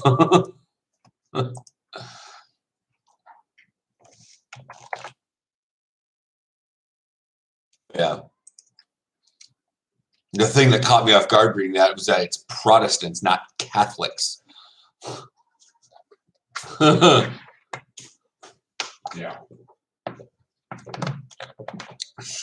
Still remember that fucking TikTok.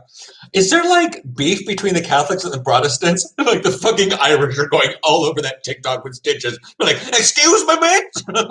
Have you not read a book ever? I swear, Lord of the Rings is about Catholics versus Protestants. I mean, like it could be. Like there are probably Tony Hawk manuals written about skateboarding that you could accrue to Catholics versus Protestants. It's like,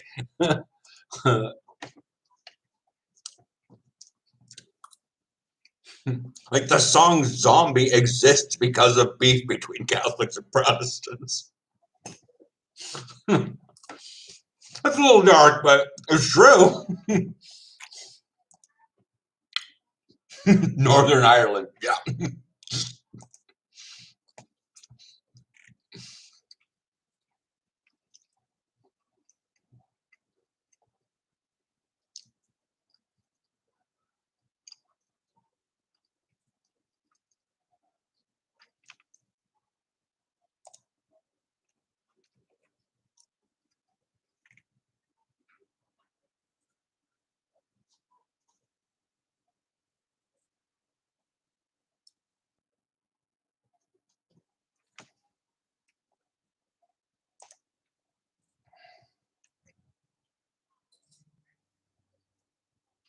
Yeah.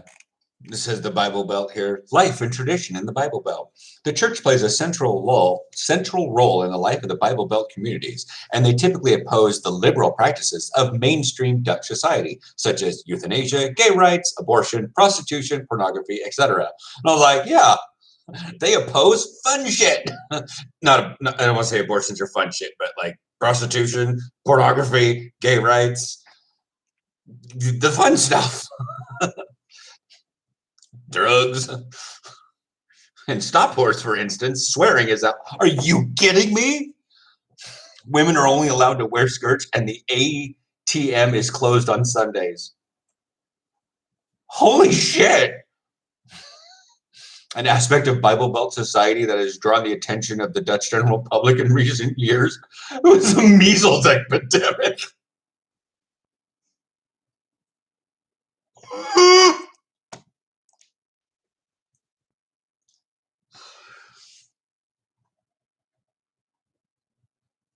Secret Base YouTube channel? I'm gonna open that another tab here.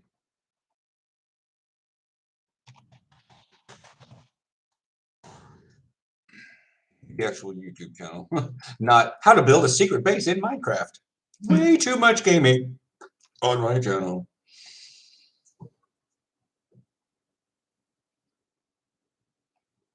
I think I've seen some of these like shared around. It's a funny story. The history of the Atlanta Falcons, part 7. I'm going to go to your playlists. I'm going to keep this tab open. I'm going to look at it later.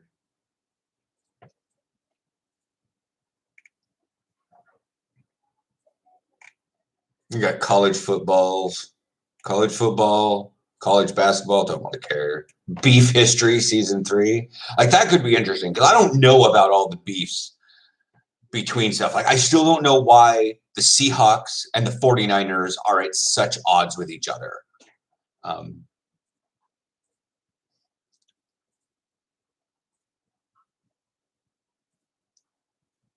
RD.NL is very Christian newspaper, and their site is closed and shut down on Sundays. Oh my God. Yeah. Speaking of news, like, yeah, NH News did that little article thing. It was actually, it was interesting to have that sort of thing happen, but it was still like, I know that much news stuff like that isn't great. And everyone's like, why are these guys here? I'm like, it's Pride Week. It's rainbow capitalism. I'm just dealing with it because, one, it gets a name out for the team amongst some semblance of a newspaper here in the Netherlands. If that sort of article gets posted and somebody sees that and tries out for their local American football team, even in Groningen, I'd be like, fine, job done. Done. You know?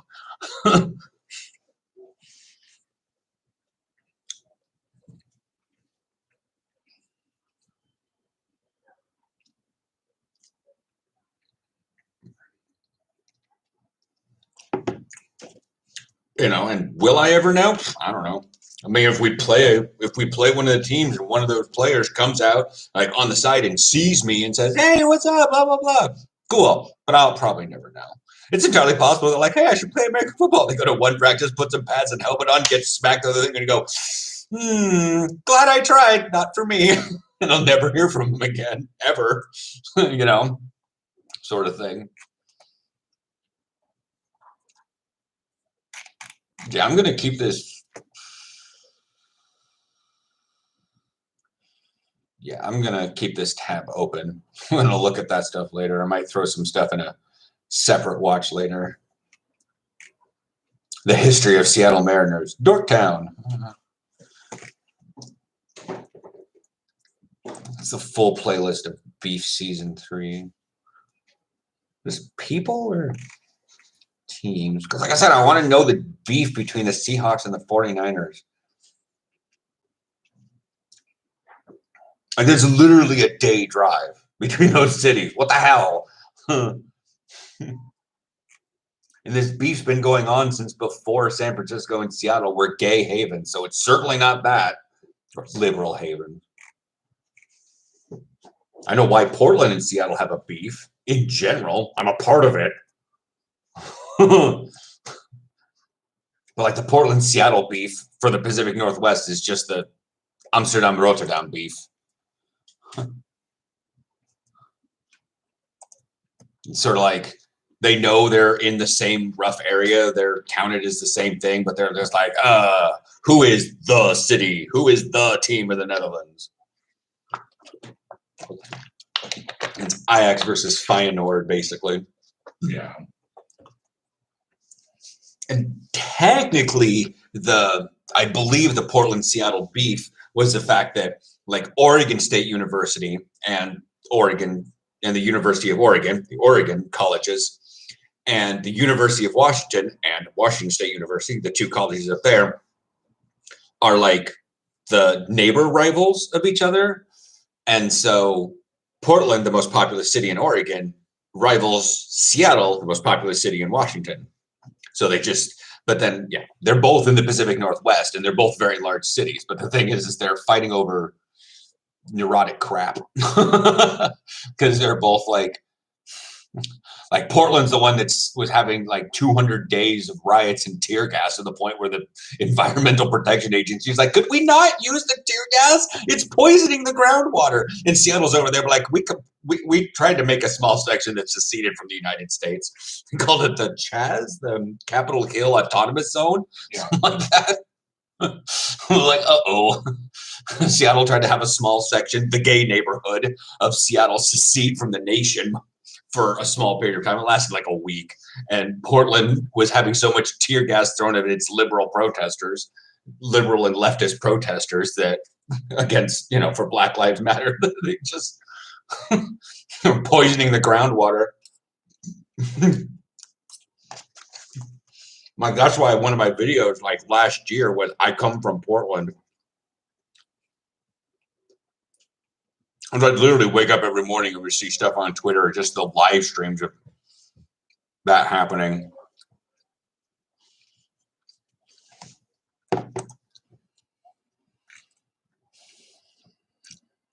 Beef History Season 2. Well, this looks like beef between people, not necessarily. I'll say there's Georgia and Georgia Tech's beef spans football, war, and apples, of course.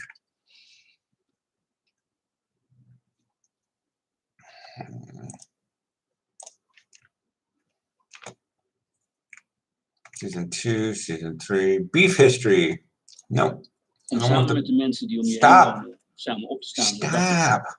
I want to see the playlist, not open the playlist. Yankees versus Red Sox Season 1. I have a rough idea of that one. That's Boston and New York. It's just Boston and New York. Those are like some of the oldest teams in a very small area. And yes, I'm using United States small.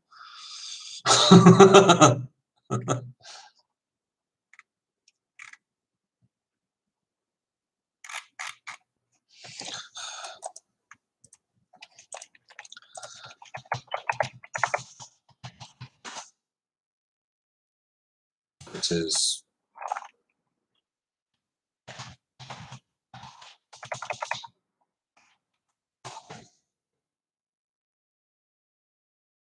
the game that started the fierce 49ers versus Seahawks rivalry. Actually was posted 3 months ago. I'm actually going to dump that in the watch later. Does that look? It's from Clasher Sports. Seems. Yeah, everything else is like, oh, look, it's a rivalry game. Oh, it's a rivalry game. I'm like, I know, I want the explanation for it. Really? It's 2011? I mean, to be fair, the Seahawks are not an old team. Huh.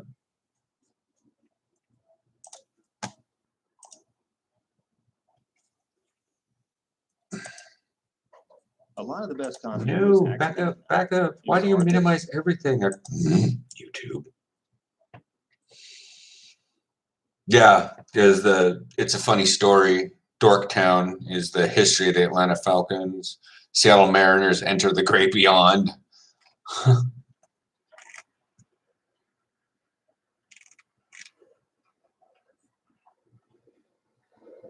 But there's also, I forget where that was, but there was that. Maybe it's from Secret Base. I have to actually. What is? Oh God, weird rules. Oh, there's got to be NFL crap in there. Anyways, what's that? Is it Chart Party? that what that was? And it was about scoring in the NFL. Mm-hmm.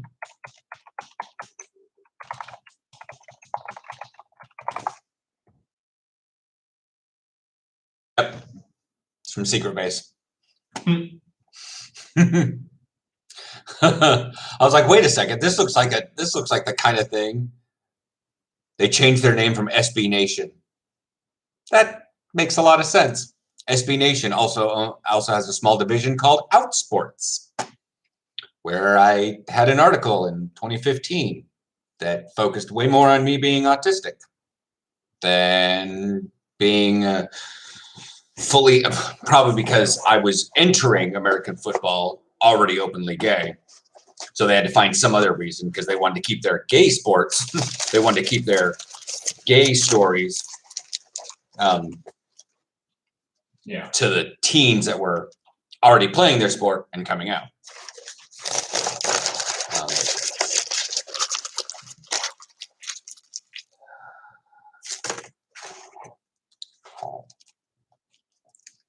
But no. Because I was looking at, when I looked at Dorktown, and I saw it's a funny story, the history of the Atlanta Falcons. I just saw the graphics and I was like, this looks like that chart party thing. No, because graphics be graphics. Yeah.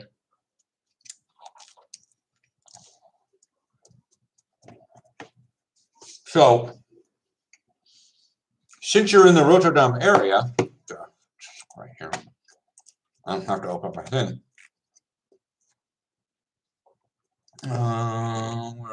Schema RFB en Eredivisie bekend.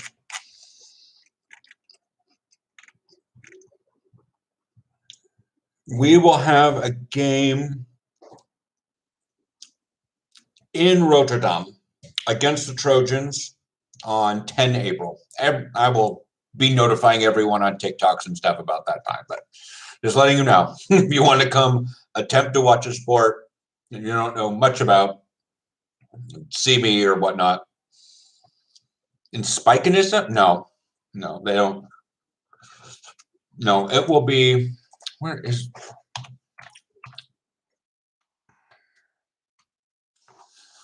the Trojans play at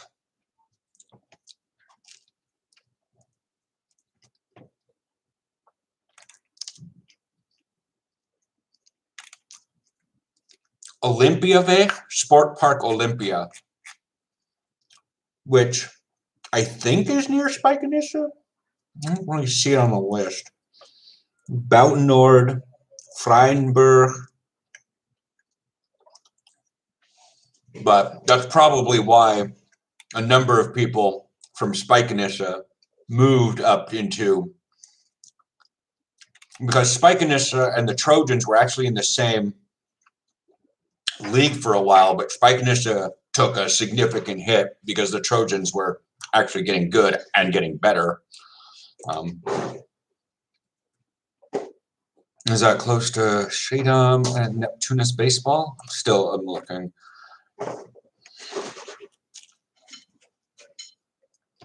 I would call it spitting distance from Feyenoord Stadium.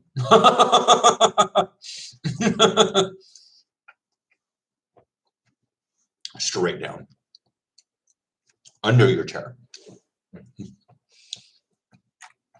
Like, yeah.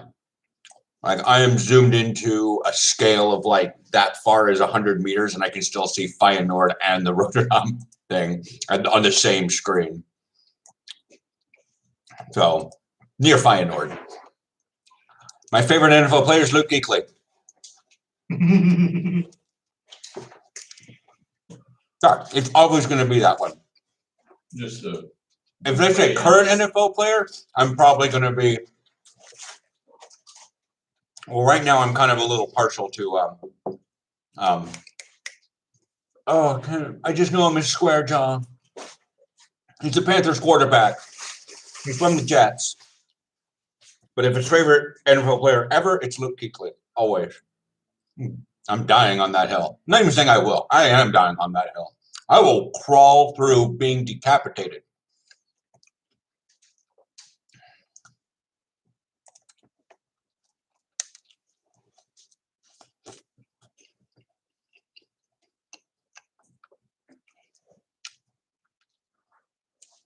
Yeah.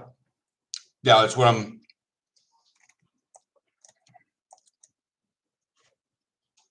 Yeah, there's this central building. Yeah, see, there it is. You can see that field. It's got like stuff on it, stuff on its northeast side. There's trees on its northeast and northwest because it's diagonal. It's, to me, it's angled this way. It's like north to south. But yeah, that's it. That's where they play. That's where Rotterdam is at, and the clubhouse and all that jazz. So.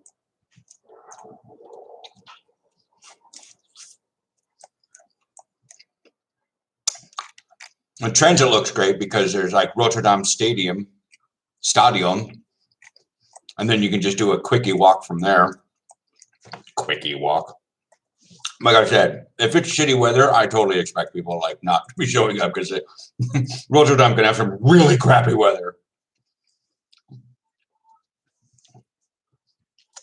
Really crappy weather. Like we were there when we played them last time in 2020. Actually, it was our last game. It was February 24th. It was just so windy. Like, if you live around there, you probably have memories of just that horrible windstorm that was happening for like a week or so before we went into lockdowns. It was just like we were having terrible rain and wind. Like, I know, start thinking to the before times, but that game we could not, like, there was occasionally a gust down and we would just attempt to pass, and we were really trying to throw passes as best as we could in just this horrible wind.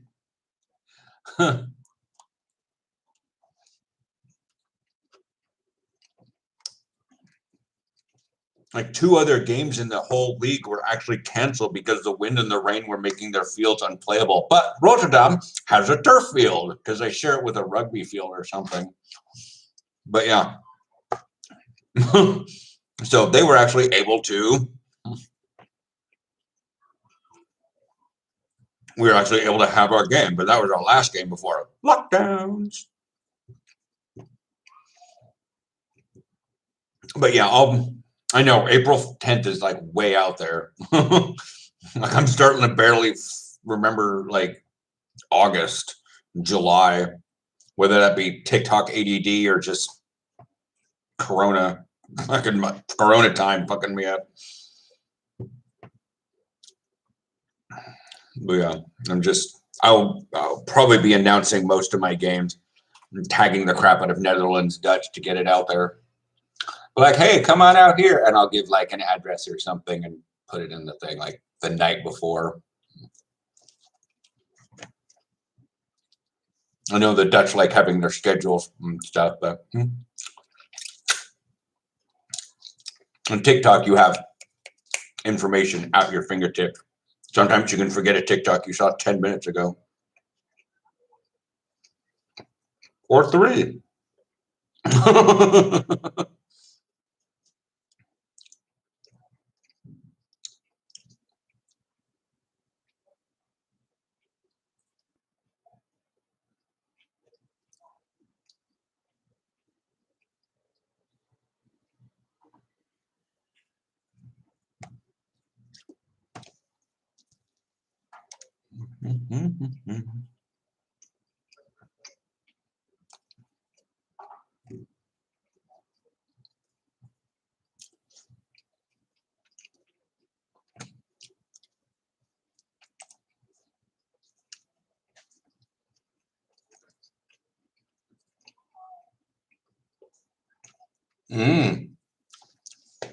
So we don't actually play the Crusaders until next year. We have our scrimmage coming up next Sunday, but we don't actually play them until February 27th. And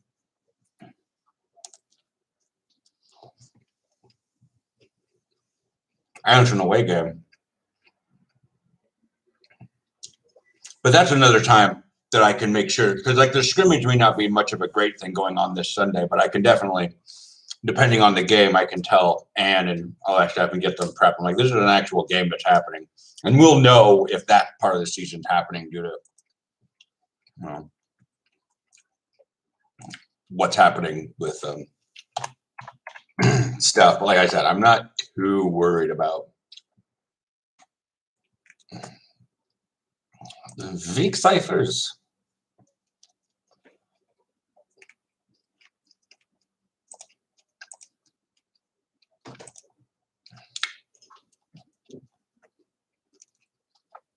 In Krafiken.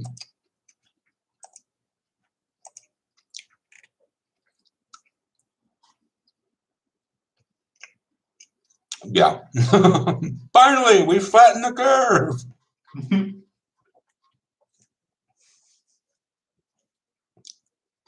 Still not as flat as the Netherlands, but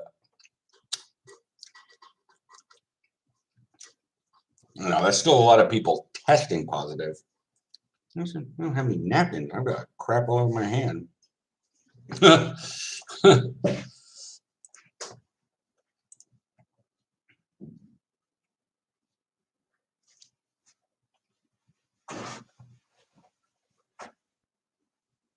Yeah, having like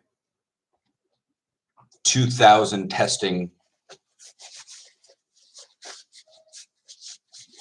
a day, testing positive.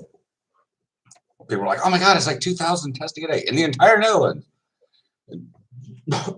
You know, just because you test doesn't mean much, especially if you're vaccinated. You just got to stay home. At this point, it's getting less and less to stay home.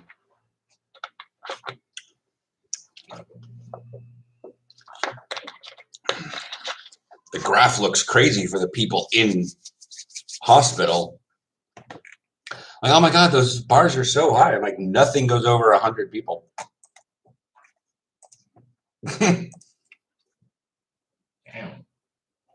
26 July,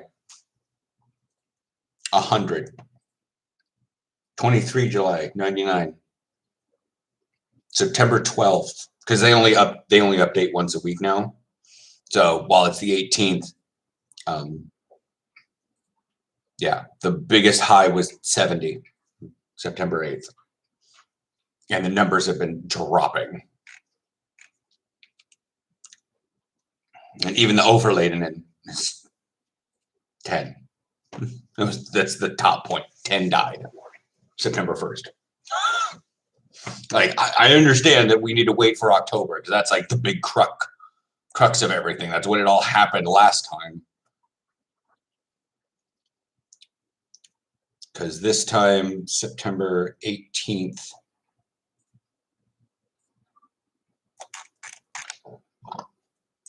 tested positive.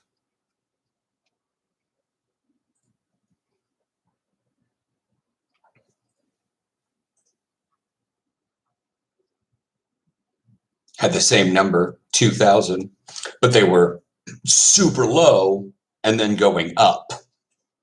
This is, we had our spike and then it has now flattened. And that was also when people were hesitant to get tested. Now people are like, yeah, I'm getting tested for work. I'm getting tested for travel. I'm getting tested for this. I'm getting tested for this. We're having massive amounts of tests actually done. Actuele informatie. Is that what I want?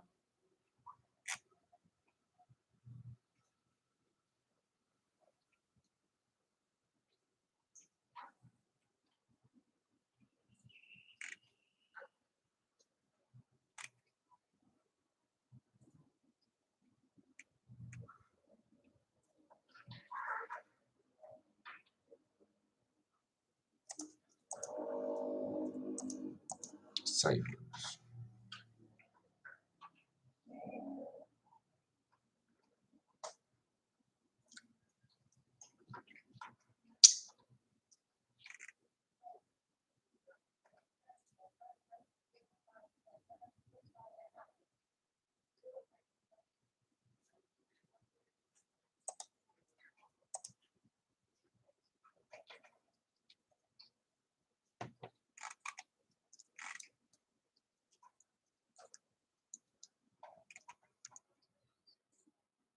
Yeah, the group that they say 36 to 40, like 619,000 have had their second dose.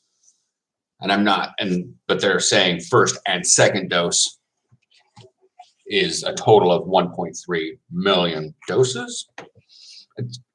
It's the weird thing because they don't give out, they give out the total number of doses given. And I'm like, I don't care about that. I care about people. Yes, I'm married. They saw your fingers. They see you more move in the television. But yeah, he's right there. The television bounces out, and that's his computer screen right there doing. Playing with numbers for fun. Okay.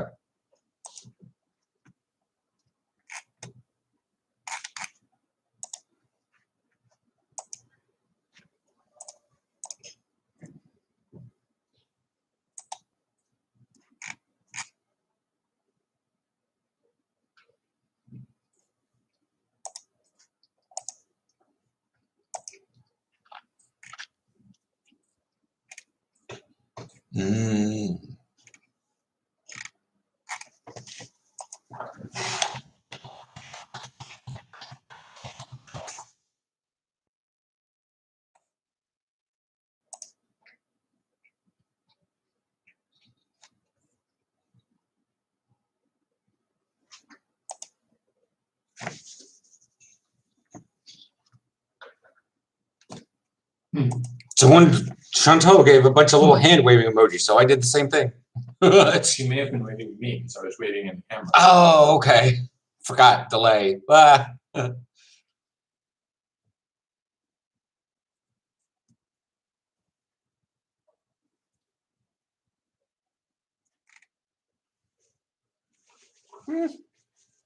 R naught in the Netherlands is below 1.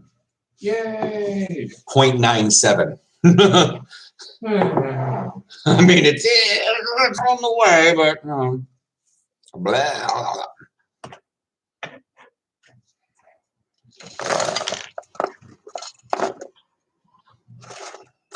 We get our own air fryer fries first.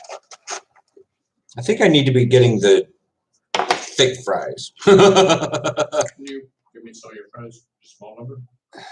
Because I misjudged. Okay. Ew.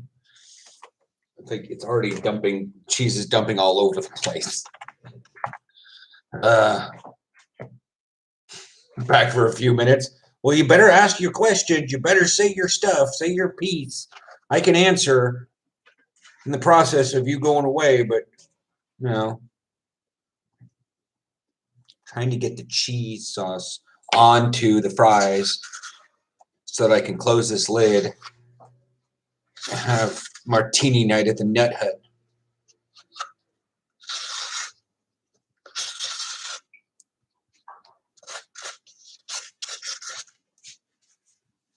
Or, I'd say that's probably offensive, but I don't know who. well, considering of the two people in this room, I've been in a Nut Hut, and I've made a margarita or martini in a shaker glass. So,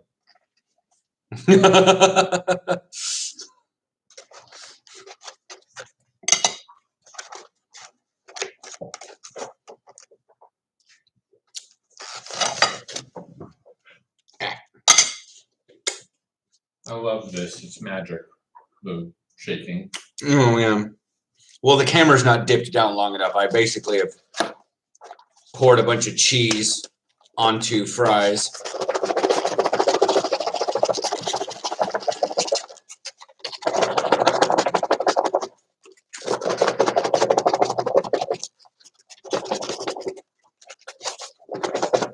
The thing is what causes this to happen is the same thing that people are amazed about on TikTok, where they can put a pill inside a syringe, fill it with water, and then just like pop, pop, pop.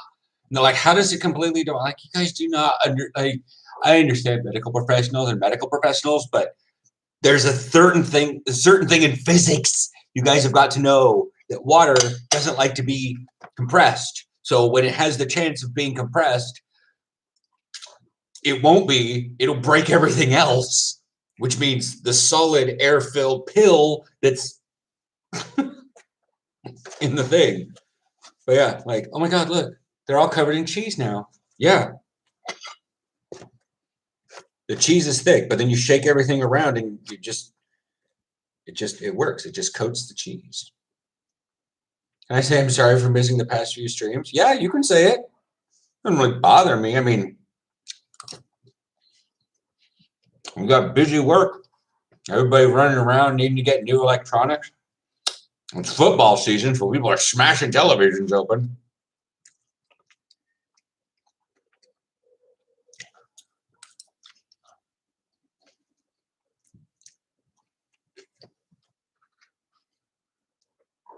There's another iPhone thing going through.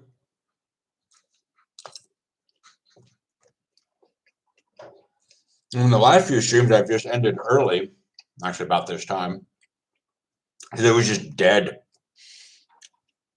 I'm dead. There's no chat. Like one of them was like 8:24, and then someone came in and says, "Jesus loves you," and I was like, "It is like 8:48 right now. No one has said anything for 24 minutes," and then someone comes in and wanted to argue Jesus with me. I said, "That's really cool," and they're like, "Just find Jesus and you'll be better." And then like I had 0 viewers, and I just ended the stream and went and played No Man's Sky.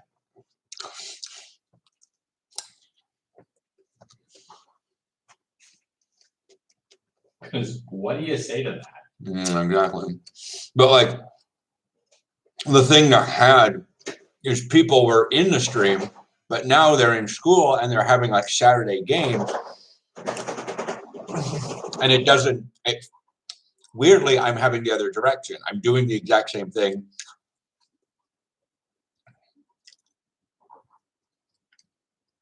Okay. Americans talk to me in the middle of the night, but I also think they're dealing with an evening, and they're not. It's 3 o'clock in the afternoon, almost, well, it's 2:35. You can shake. I know it's all voice. This microphone ain't that good. I mean, it hears it, but it's not that great. I've rewatched the stream. This is shitty audio. I feel sorry for these guys. Like rewatching one of my live streams, I was like, I'm almost want to get a better camera. Plus, if I get a better one, it'll have better resolution, which means I can actually hold my phone up. So you work at a Best Buy outlet? What's that mean? Exactly. I mean, I could always Google it. I bet you there's a Wikipedia about it. The only thing that's not on Wikipedia is homosexuality in American football. Me. Best Buy outlet. Refurbished and clearance electronics. Oh boy. Oh boy.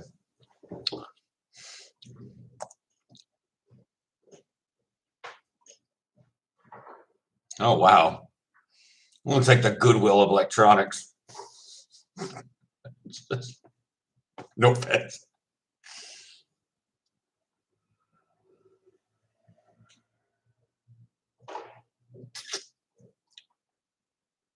I'm taking a wild guess that you're in Brockton. Because that's the only one in Massachusetts or anywhere close to your area. I don't think you're driving New Jersey.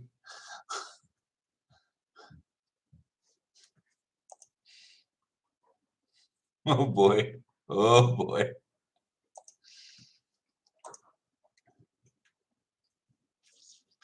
I mean, Westgate Mall and Plaza. I love that. Westgate Mall and Plaza. Ugh.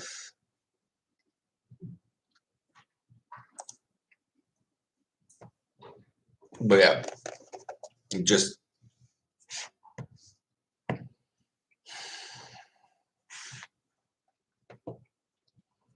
yeah. So you're at so you moved. You're at a Best Buy outlet now. I don't know if you're more or less worked, but yeah, like you don't have your typical schedule. And if you have more responsibilities, you can't just drop the phone and sit in the back room for a while. You can put it in your pocket with an earbud, but that doesn't mean you can watch it.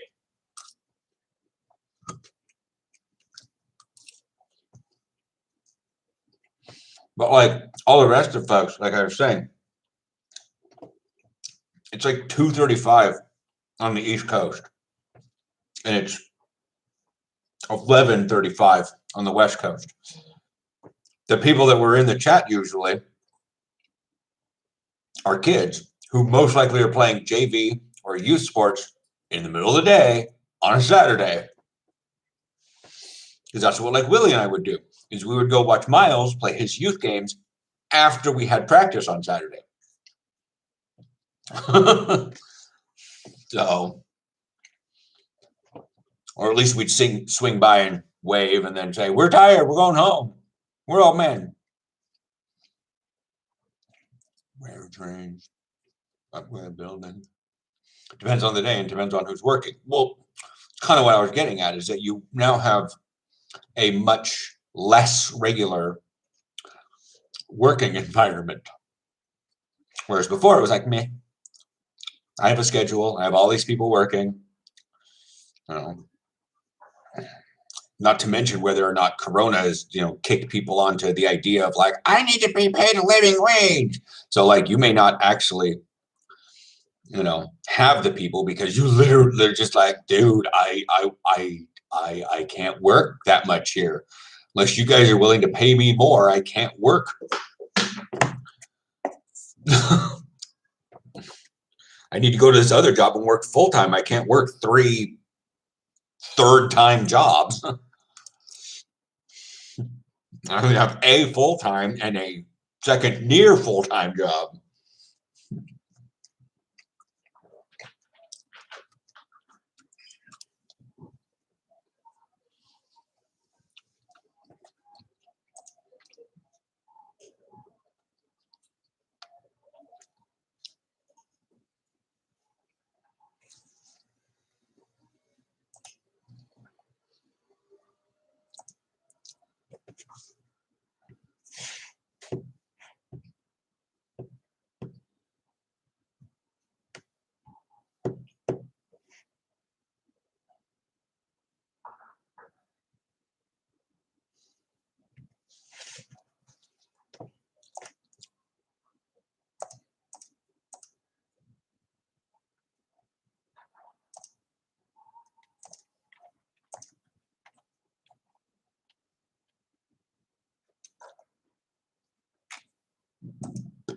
Oh.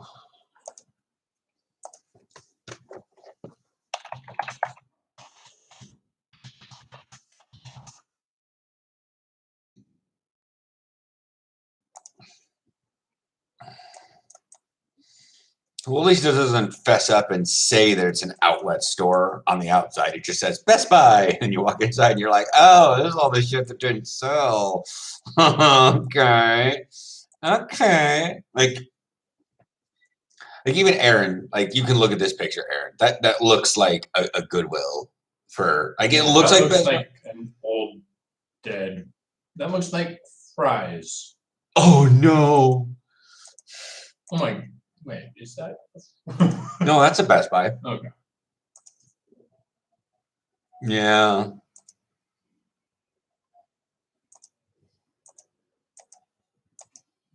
I mean, it looks like a Best Buy. It just looks unpopulated. I guess. Oh, it says outlet on the store right now. That's okay. Bye-bye, Chantal. I'll be posting probably some more TikToks tomorrow. I try to do once a day. Some days I just give up and be like, nah.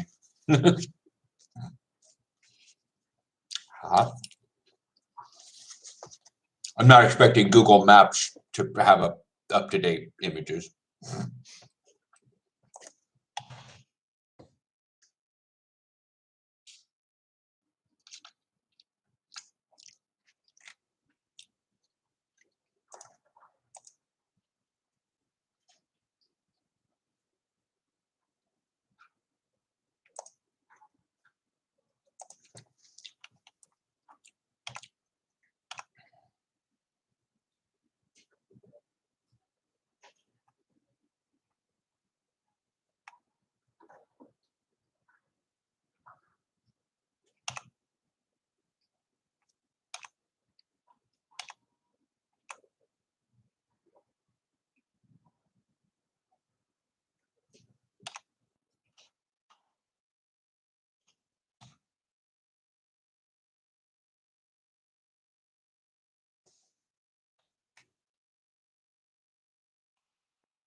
Oh, maybe there's a bunch of pictures that were there, so I'll go back through them all.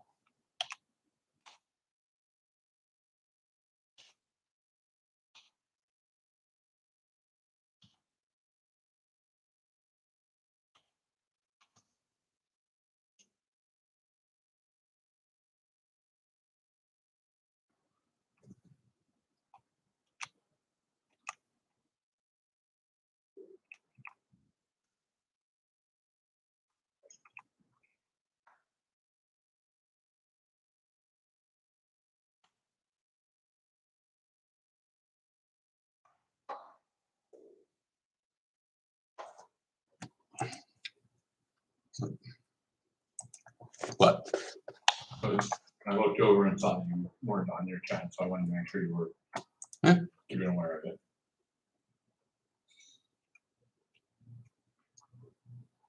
I'm planning to visit Amsterdam next year. When's a good time to visit, provided to get my passport? King's Day, the summer, the fall?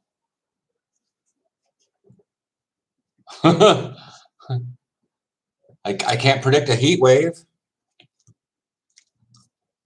Football season's up until July. My question is about the passport. Is it just procrastination? Because like I was very lackadaisical about getting mine and put it on all the time things to make it the cheaper because I didn't need it right away. And I still got it in what, 6 weeks? Yeah, sounds right. No. I was even going to the bank to withdraw money because they couldn't accept a debit card or a credit card. They didn't like digital payment. They're like, you get pay or cash or check? I'm like, I don't have a check. Oh, really? Why not? It's 2017. What do you think I am? A boomer? We didn't even have that at the time. I mean, we knew what boomers Yeah. were, but we didn't even have the, boomer, please. Okay, boomer. Okay, boomer.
Getting the photo done first. Yeah, that's a pain in the butt. Here they've got booths. They have booths in the fucking train stations to get your pass photo. Yeah. Go to a FedEx office. The FedEx Kinkos, they'll do it. That's where I got mine done. Yeah, it's like $15. But I had to go to a place that actually did it because not all of them did it.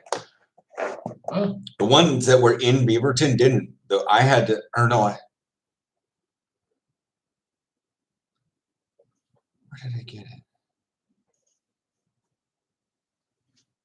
I can't fucking remember. But I remember for Willie, we had to go to the one down by Shoals Ferry Road, down by Washington Square Mall. Despite the fact that he was getting done at the post office in Beaverton. It was just so stupid. But yeah, like pass photos are done in a booth. Like Amstel Station, that's a little booth. It's the same booth that you can get like your little strip of Things like 3 people in a booth. It'll also do pass photos, legal pass photos. I'm going to AAA. They do it for free. I'm a frugal mofo. That's true. Hey, nothing wrong with that. But yeah, get those done. Because I remember I was holding on to my pictures for a while because I had to make an appointment with the post office. No, the post office did my pictures.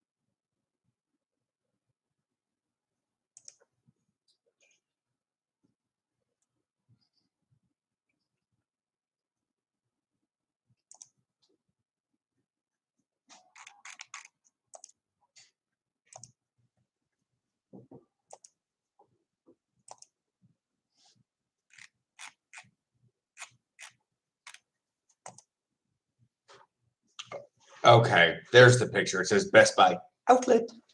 Like, outlet. Okay. I see. Like, they didn't actually change the sign. They just came out with something yellow and what? See, that's the old sign, Aaron. That's the new sign. Outlet.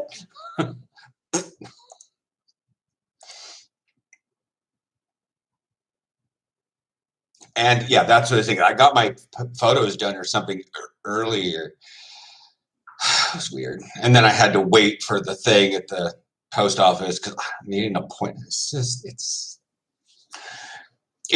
And that's part of the thing that I don't like about the whole situation is even outside of Corona, it was unnecessarily complicated to get one. It took forever. Yeah. Like, for no good reason. You know, in order to get one day of, we had to be to the International Passport Office in Seattle when they opened at 7 a.m. I could probably remember that vlog. It was, oh. And then Aaron had to sit there for 3 hours. And then I had to figure out, and then we're like waiting. So we waited for lunch to open because the Mod Pizza was up there, didn't open till 11. And we finally got Mod Pizza and we went home.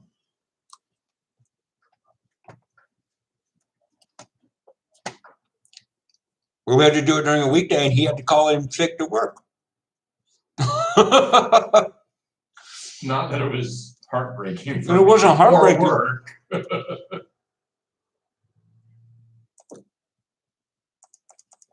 But that's the thing. Like, day of, it still took like 4 hours to do, and that was very expedited. Yeah. Very expedited.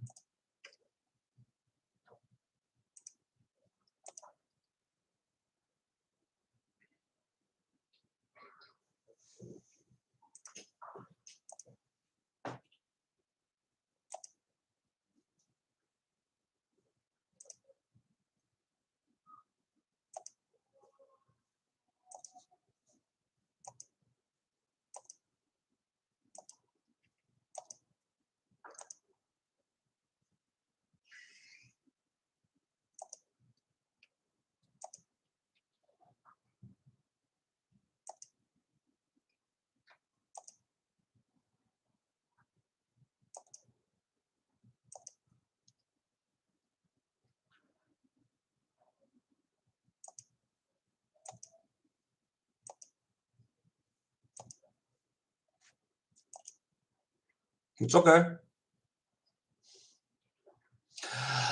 I don't know about next Saturday. I don't know because I don't know when that second practice is. And if it's late or whatnot, I don't know about Saturday. once I get more of a schedule and how things are going to work, I may plan it for Sunday night.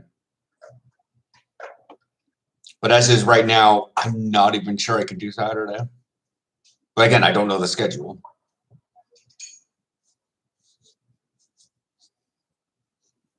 Maybe Friday night, but I don't know about that. I wish I knew more of the schedule.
No, we haven't played any games yet. Next Sunday, not tomorrow, next Sunday, there should be something of a scrimmage, but I don't know the schedule behind that. I think it's mid to late afternoon, like a 2 to 5 sort of thing. So it might be akin to game day vlog sort of stuff, but not that great. It's going to be out at Crew Field, so it's going to be easy to get to.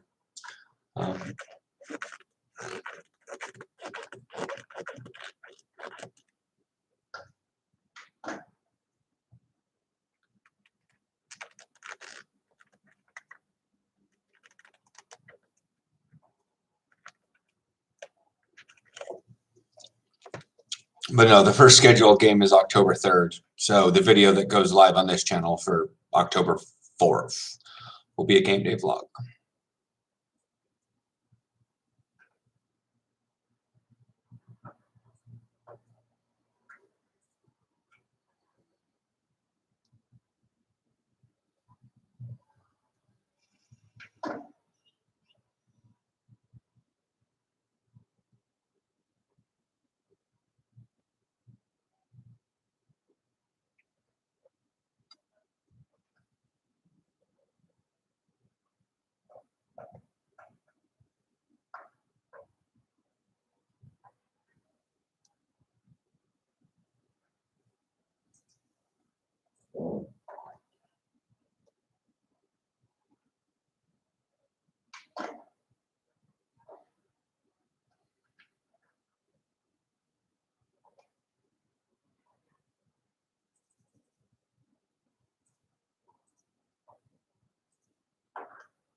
foot repair. So I just woke up and I'm finally able to post.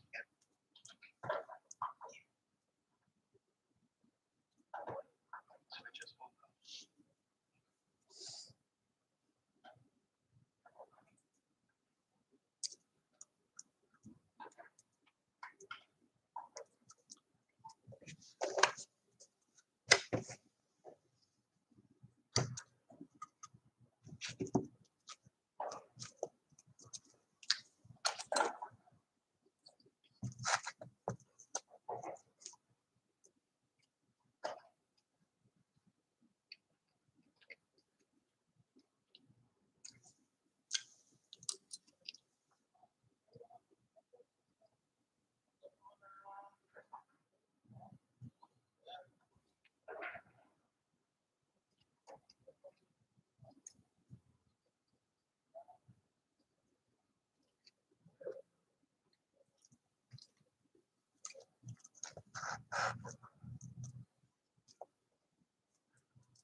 Yeah. Mostly that stuff is why I picked up watching Jackery, whatever. Jack Airy is what I call it. Anyways, we got. I was thinking about starting to post on YouTube. Well, making any money or making significant amounts of money. That's a very significant thing because there were many years. Because once I got once I was able to get into the partnership program stuff, it's not actually that much. You know, you don't, maybe the things have changed now, but once I got on there, it was,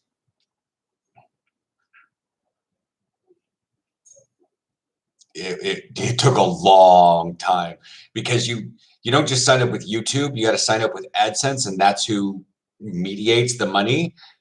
And so YouTube, which owns AdSense, Google, sends the tally, the analytics to AdSense, and AdSense sends the money to your account. But AdSense won't send anything to your designated payment method, not just account, until you have $100 US accrued in there. So you can be making $1 a month on YouTube videos, but you won't be able to get any of it until you get 101 months. Actually, I think 100 months after that, which is looking at like 10 years-ish, 8 years of $1 a month. So how long did it take before I was able to start getting stuff? Yeah, about 6-7 years. Because I started in 2012, and it took until July 2016 before I even had a video worthy of making a fair enough money. I was just chugging through $2-3 a month for a long time. Occasionally there was a deposit. No, making a living off YouTube is not very realistic unless you can solidify a product like SciShow. SciShow does science communication. They do short-ish videos. Their longer ones are always compilations, but that's still of their own videos. Yes, they have Patreons, but they also get YouTube revenue. They have regular content. They keep it very, very systematic, and people watch it to get science updates. those videos accrue money, but not quite enough to keep the whole channel running. It used to for a while, but then it got more and more advanced, and they need more people, so they have Patreon, they have other things. Hank Green does all of his wonderful things, and I don't know if he moves money around, and that's embezzling. Whatnot. Anyways, but you have to have pretty consistent content. If I only upload football videos, I probably get much more return on my investment towards the channel. But I make videos every day. So I put up a video every day, and only my football ones, Mondays and Fridays, get over 200 views. And it's not even that much money. There's also tiers of views. So like 200 views when you're in the hundreds doesn't net you a lot of money. 200 views when you're already over 1 million is worth a little bit more money. So, yeah. Have you ever thought about starting a separate channel where you post reviews of NFL games and your thoughts on the outcomes? Yes. My hesitation on that one is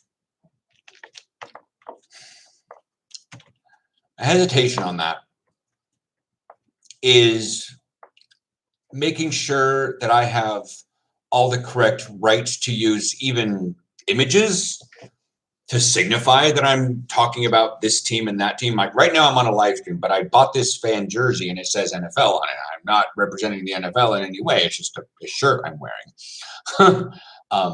My merch shirt's in the wash right now. So anyways, but like I know other people do it and they just generally talk about it. But I personally don't like those kind of channels. I wouldn't know how to make it good because I don't know how I could do it different or better than they do. Because I don't watch them. I don't actually like listening to, it sounds stupid. I don't like listening to others' opinions about things. Not because I don't want not like because I live in the South and I don't want anybody popping my precious little bubble, is because a lot of people they make a lot of weird assumptions, or they talk in what I would call super autistic detail. And I'm like, really? Do we need to do that one? Like, I don't even care to listen to the commentators on an actual game. Half the time when I'm watching a Panthers game and I have the television, I have it piped into the television, I'm not actually listening to the announcers. Unless they're objectively telling me where the ball is on and what the pass was. But usually I can tell by watching the game. When I'm at the bar, I don't even need the announcers.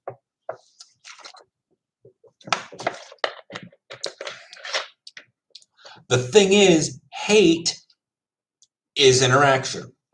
I do not elicit a lot of hate on my channel. I don't even get to stomp it out.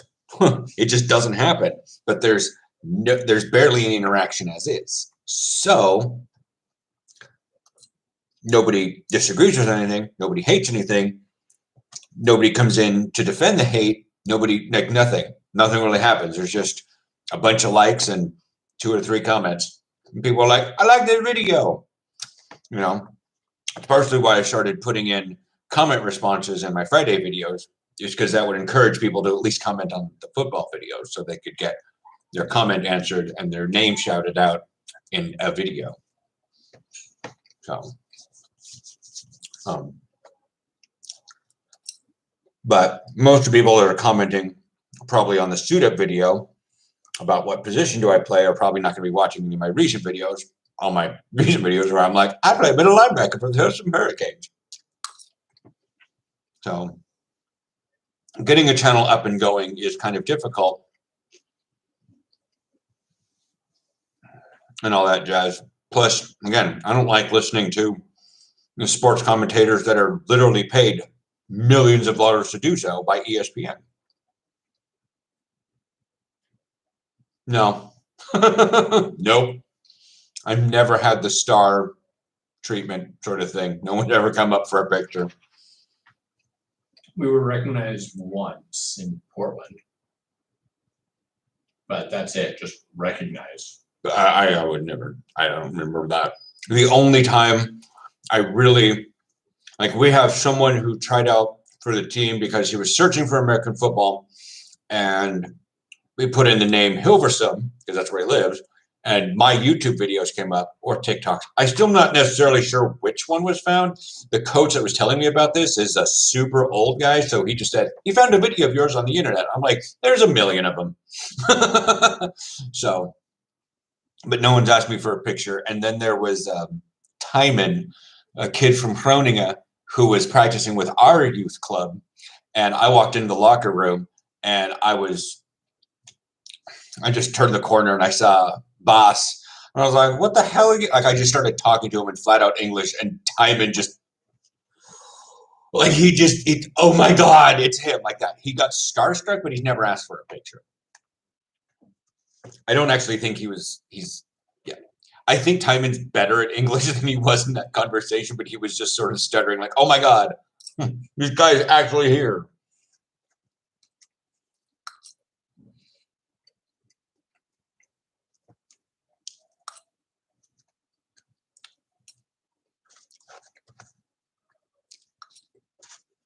And only one person's recognized me from TikTok, but that's because he's seen me going to the gym for the last 2 years, and he picked up TikTok during quarantines. And when we all went back to the gym as per normal, he's like, I've been finding your TikToks. I'm like, yeah, I've only been on it for like 2 months. He's like, oh, I've been on it for 6. I'm like, cool. Was it the sandwich video? He goes, yeah. And I agree. Like, most of the Dutch do agree with what I said in that sandwich video.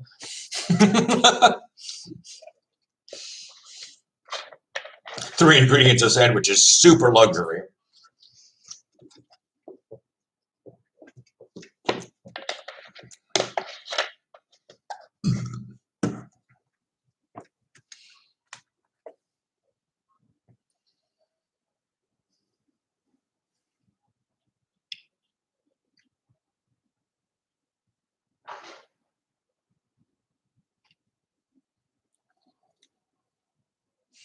Follow-up question. Am I prepared for someone to come up and ask for a picture? No.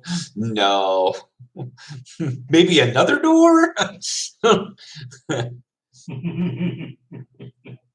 yeah, like if someone came up after a game and like wanted a selfie or something, I would probably oblige them. But I have no idea. Like, I would just go through like a very rehearsed what I've seen other celebrities or people do when asked for a picture. Assess the size of the person. If they're like a child, I may kneel. Probably stay in gear, get them in front, don't hug them, don't touch them, sort of thing. We met outside a bar. The whole day is a bit weird. Yeah, it was. Yeah. How did I meet him? Met outside a bar. Then, like, I'd probably seen him once before when he had a day off work or just slept in way too late and didn't go to work. So he came to the community college to play Magic the Gathering. Like, I'd probably seen him once, months before that. Yeah, probably. But I was like, oh, what's your roommate? Yeah, he's here playing Magic. Ugh. So, like, I tuned life out at that point when someone was playing Magic the Gathering. But when I actually met Aaron, I was like, yeah, I think I'd seen you once before or something. Yeah. So, it's a very interesting situation.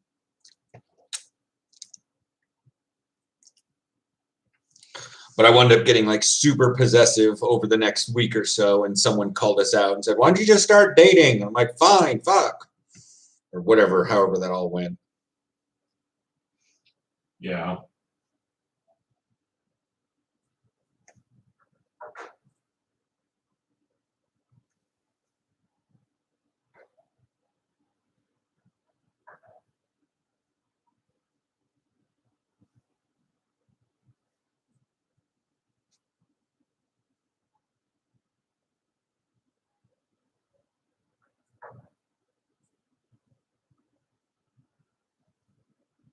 But yeah, just keep asking the questions. I'm totally cool.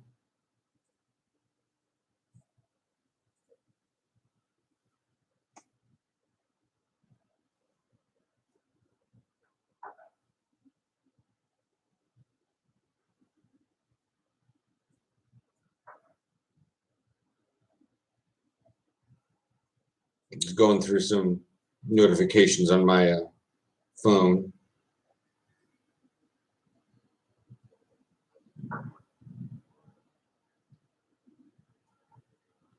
Checking Google Photos.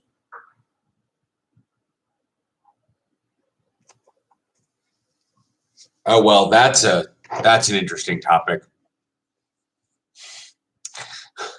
I think the answer is in total yes, but we're debatable on when children should happen. I think the question is yes, but should we have it now or later? And I'm like, my brain is having like the biological clock happening, and Aaron's probably thinking about like personal maturity and finances. And I'm like, can't deny that one.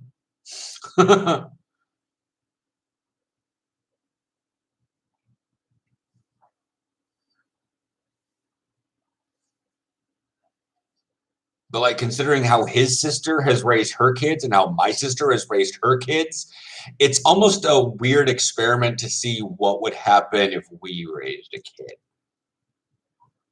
But now we've had. It only terrifies one of us, apparently. And there's the and then there's the giant complication now. We don't live in our home nationality. We live abroad. Can two American citizens living in the Netherlands adopt a Dutch child?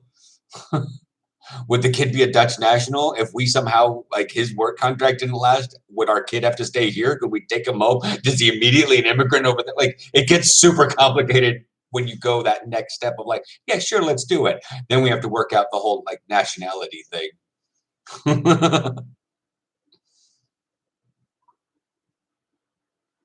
I do not want to come back to the US.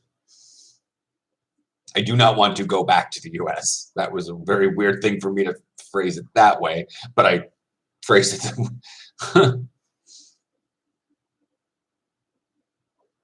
It's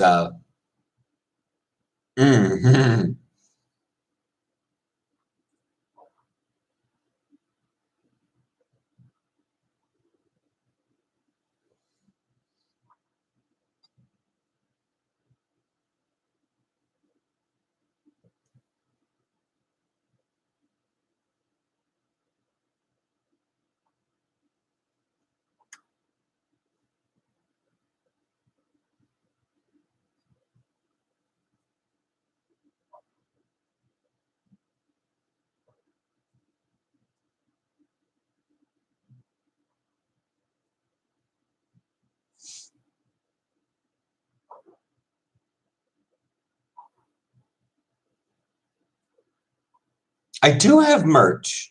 It's under all my videos. Like, I can't really get it to recently update with some of the new stuff, but the stuff is listed under my videos. There's also a merch link in bio, sort of thing, in description. My videos. Yeah, come on, click Wake Up website. Yeah. Let's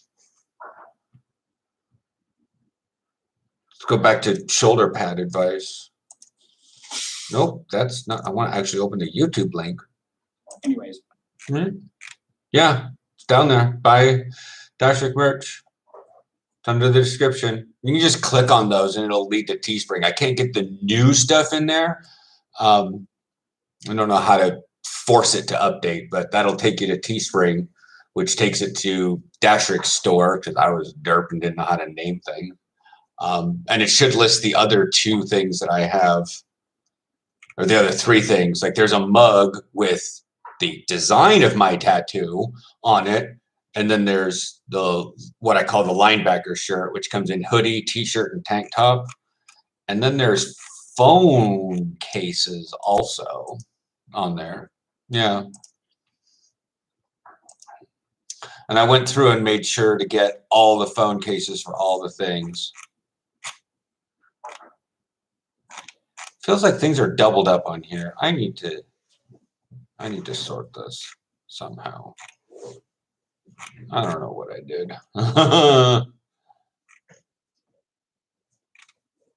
Probably need to retire some things just to see if I can clean up the store will force a cleanup.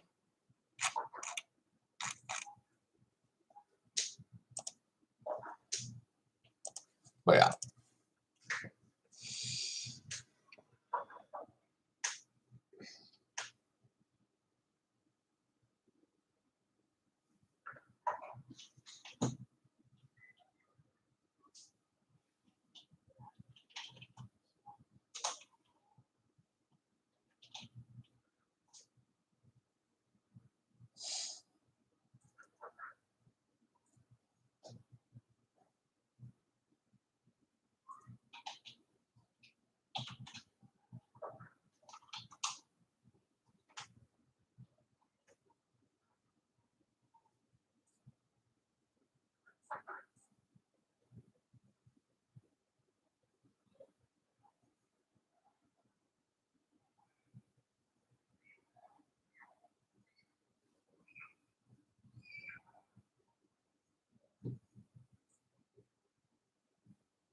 You know, I was quasi thinking about making the linebacker qualities, but doing them for each position, but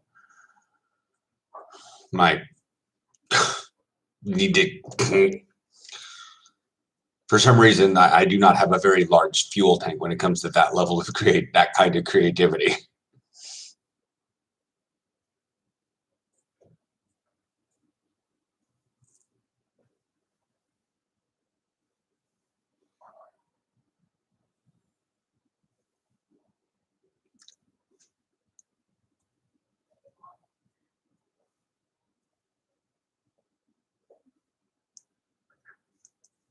I see this right here. This is Europe's idea of wheelchair accessible.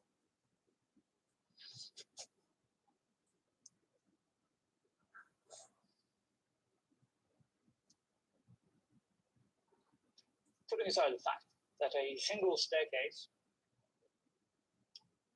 in a city in Poland does, of course, not equate to the entirety of the continent of Europe, nor every sovereign state or independent territory contained within the said continent.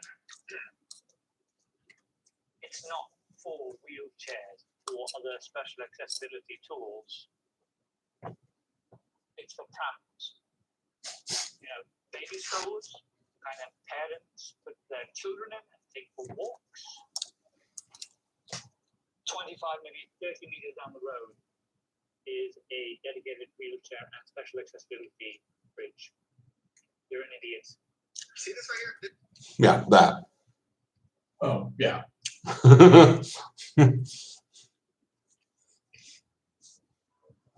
Some people are so hell-bent on finding problems that they invent them.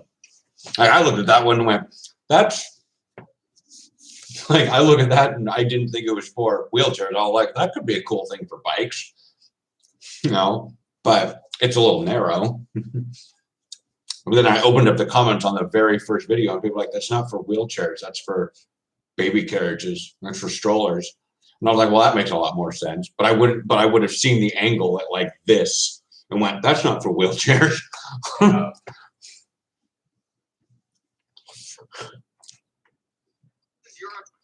But then I was also like, this is not Europe's idea. I've never seen anything like that in the Netherlands.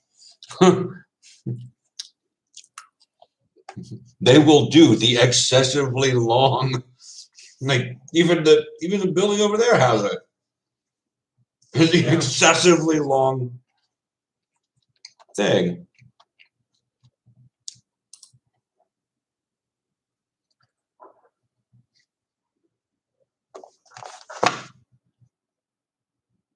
I mean, I understand it's a skate park, but technically you can get up to the top level in a wheelchair. Yeah. To get yourself up to those, they're not intended for it. But you definitely can. It can be done. Yeah, up that side on here, you can get up to the top leg and, you know, And even someone like me could eat, like if like someone wanted to go see people doing stuff in the bowl up there, we go push them on the backside even. It's steep as fuck, but Yeah. still get them up there.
Guys, I'm exhausted. This is exhausting. Look how far she's shooting away. This is the most cardio I've gotten in years. Guys. Kids were okay. What's up with you?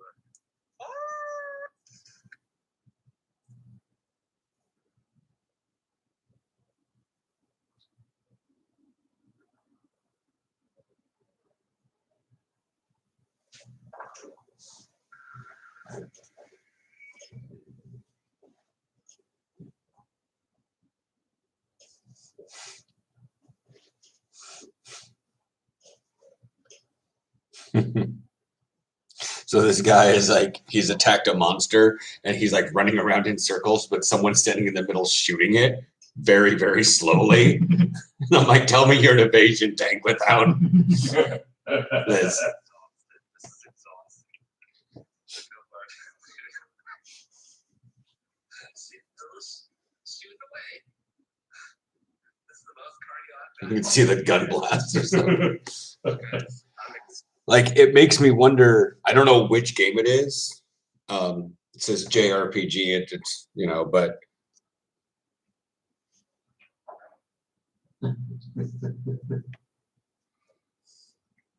I don't know what game. Oh, Tales of Arise or something like that. But it's still like, I can imagine doing that if you were like a rogue and it was like you always had a buddy with you. I think Swatter had that. You always had a little buddy with you. Yeah. And they like didn't do much, but they were just a little help. But like if you're out solo questing and you got all the threat on it, but they're like, I'm gonna shoot it. And you're like, okay, I have threat. I'm just gonna run constantly.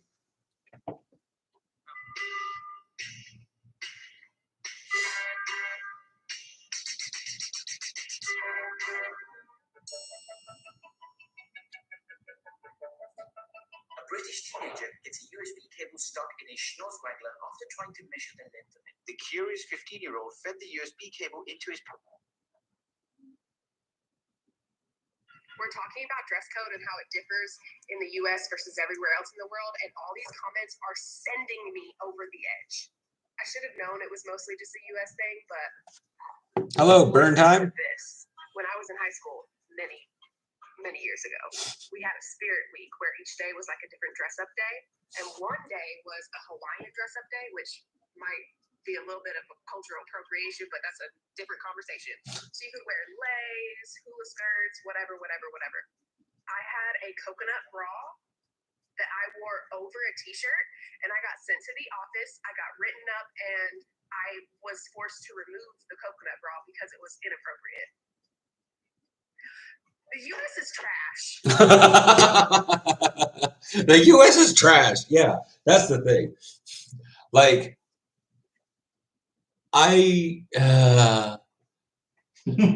some of the things I see.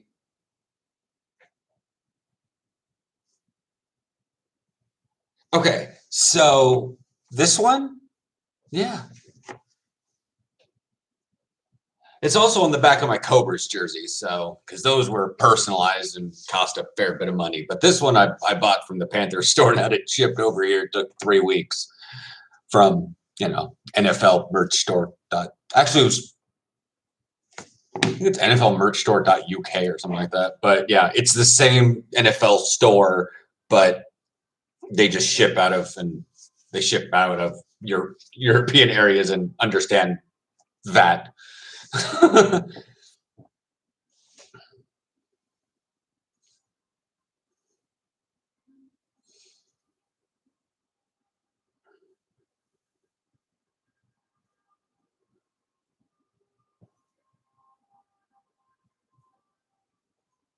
But not on the Hurricanes jersey because they're owned by the club. So it would be expensive because while the players, like if we had a uniform dealer and people, we could just print a new uniform every year or something for like whoever wanted to come in, sure, but that would also crank up the club contribution or something. Some of our teams do, some of our teams don't. Even some in Germany, it looks like they have the option to go up. Like you can pay more and get the name on your jersey, but other times they don't. Like I'll see even like GFL 6 teams will have like jerseys and you'll see like Bauer and you'll Muka and you'll see all those stuff, but then other times you'll see Tigers and I'm like, that is not your last name. That is the name of the team. MKB shirts are expensive. MLB shirts, yeah. Yeah. This was NFL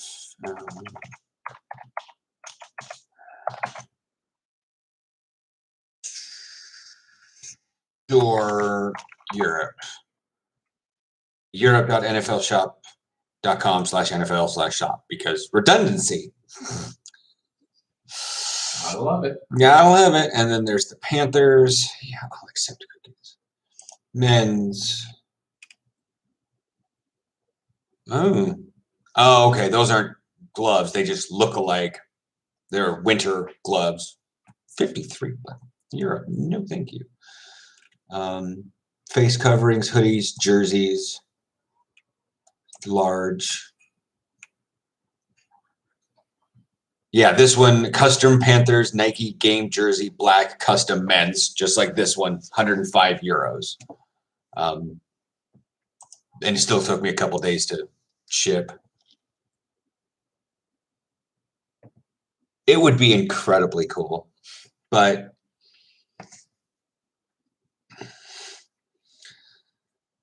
at this point, it would be,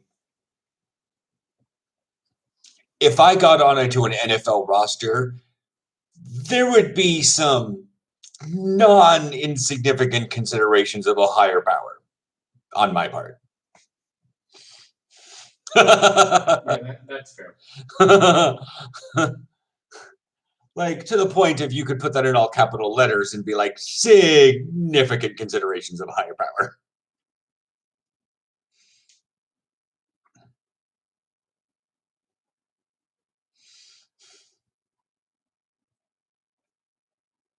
But it's like it would be to the point where I'd be like, okay, what's the gimmick? what's their edge? What are they trying to get out of me? What are they trying to what's the deal? What's the gimmick? Because like I'm not terrible, but I'm not NFL worthy.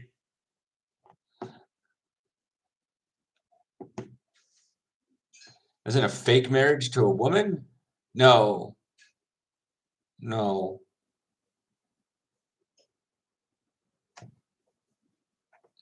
No, like if I got onto an NFL team, like I would be like, maybe there's there's somebody up there that can mess with the absolute fabric and free will of mankind at their whim. Like out of all the miracles you could have done, God, really? That one?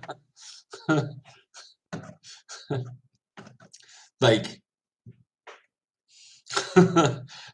you go back to when I was a child, you'd be like, oh, are you gonna eat all your dinner? No, there are starving children in Africa. Really, God? I'm in the NFL? There are starving children in Africa.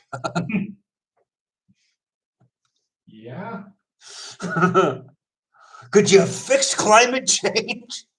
If you can get me in the NFL, you could the carbon away. Come on. You could. Capitalism. But no, we're going with me in the NFL. What's your edge? What's this? What What do you get out of this? What do you get out of this, God?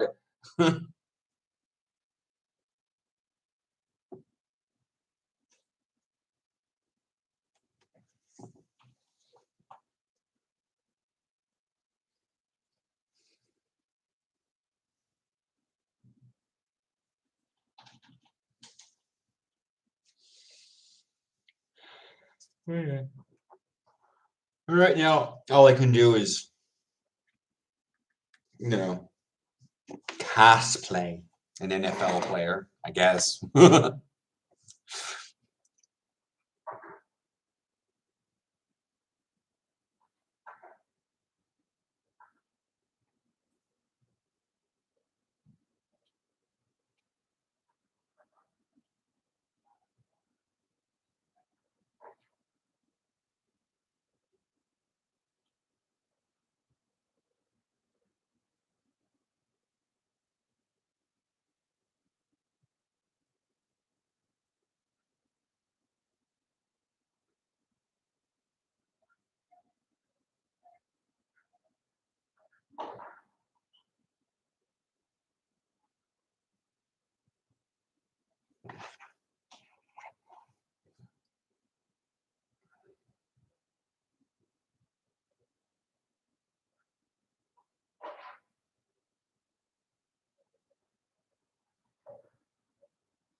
I mean, I guess. I just never realized that this damn thing from Albert Heijn calls it a fruit salad. I'm like, no, it's just pineapple chunks. Are you kidding me? Jesus. It's not a fruit salad. You at least need 2 fruits in there. Bullshit.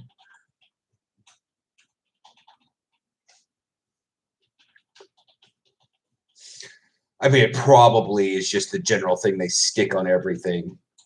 But I'm like, no, this is just ananastichius. It's not the fruit salada. Do not give me that shit, Albert Heijn.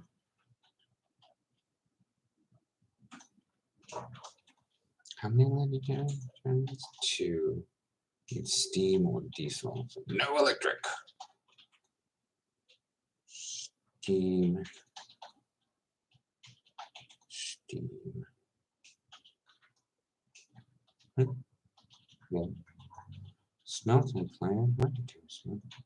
What's the rewards rules? Oh, I'll take that. Yeah. Okay.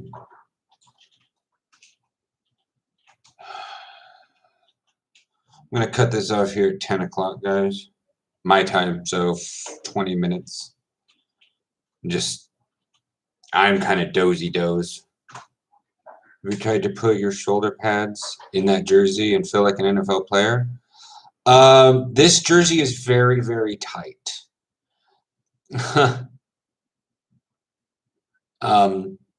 Like, this is literally my shoulders, and this is the fold. Like, to be, this is designed as a shirt. The Panthers jerseys actually, would come out to here. I mean, think about my pads. I would need to have double XL fan jersey just to fit in my pads because they're adult medium. So it would stretch this out beyond all belief. Like, because the pads would bring this up to here and it would open this up because the physical seam is meant for a human shoulder, not a shoulder pad shoulder. That's why when you wear your game jerseys or your practice jerseys, they sag down a little bit because they're intended to come out to here and come down. I'll be right back. I'll show you.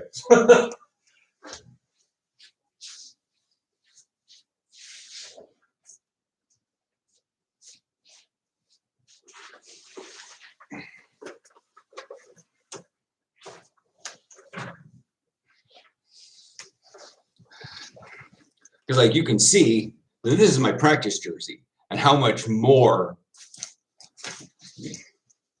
Pull this up. I mean, I have had jerseys in the past that I've done that with. But unless it's actually a game used jersey, I try not to because the fabrics aren't cut that way.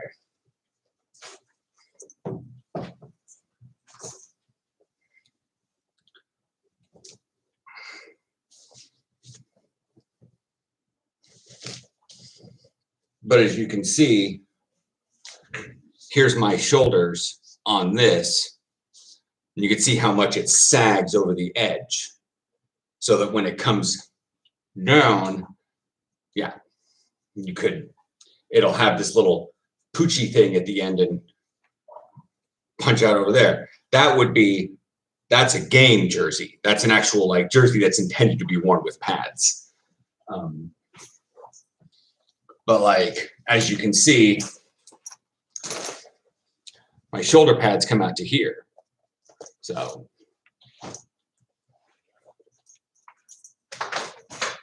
this shirt would have to stretch out to here and it would be here and up here. And you see, I'm choking. This one, no. But if I had a larger fan jersey, like double XL, this is just L, maybe it would work. Again, shoulder pads are bulky.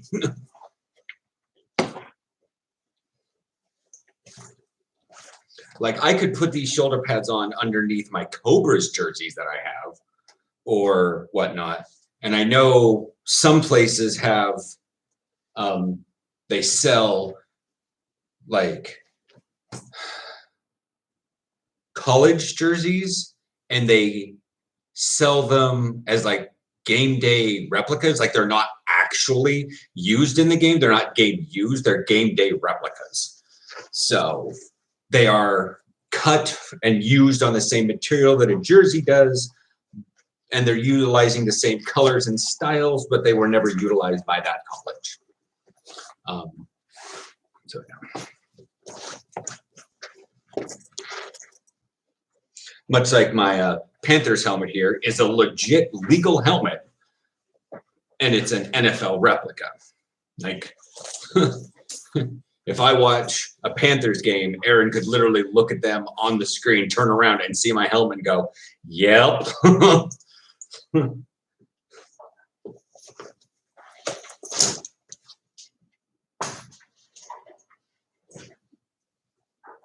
But yeah, I haven't tried it in this one because this was designed to be worn as a shirt. Like, it's bulky enough that I could wear a hoodie underneath it.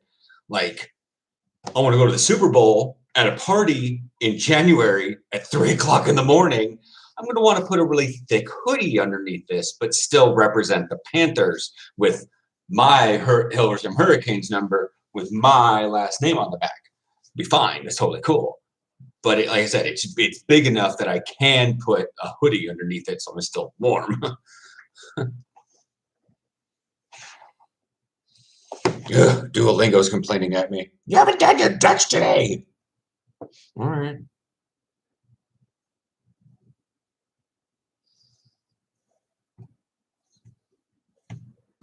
Beg for your life in Dutch. No. It's the water is our bitch. The water is our command. And if the water fights back, we'll build a fucking dam.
So I was going through the pictures from the Dutch Lions tryout, and I saw someone, so I just sent a message to Louise.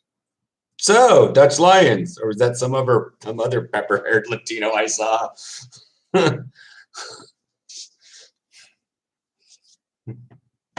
Pepper-haired Latino about the size of Kevin? That's Louise.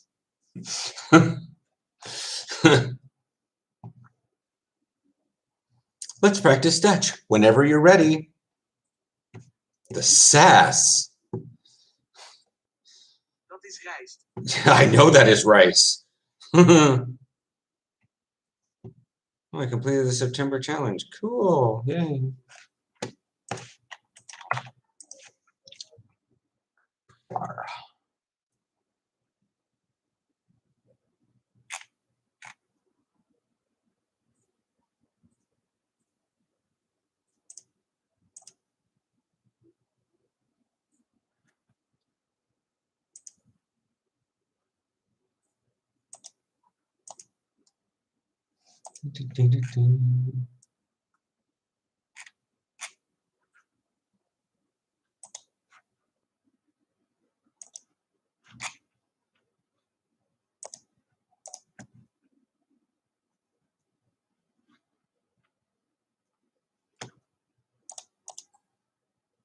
I'm following you a couple of years now. Like your videos you're posting, especially your gear review videos. Yeah. Like I said, last Friday, this Friday, yesterday. Time. The video I did this week showed off the new undergear that I got from eBay. I don't think I'll be getting anything new anytime soon, just because this season's coming up soon. I was thinking about putting in a sleeves order, but in order for me to get above my personal threshold to order overseas, not sure if I can do that one within enough time, or if not enough time, it's just enough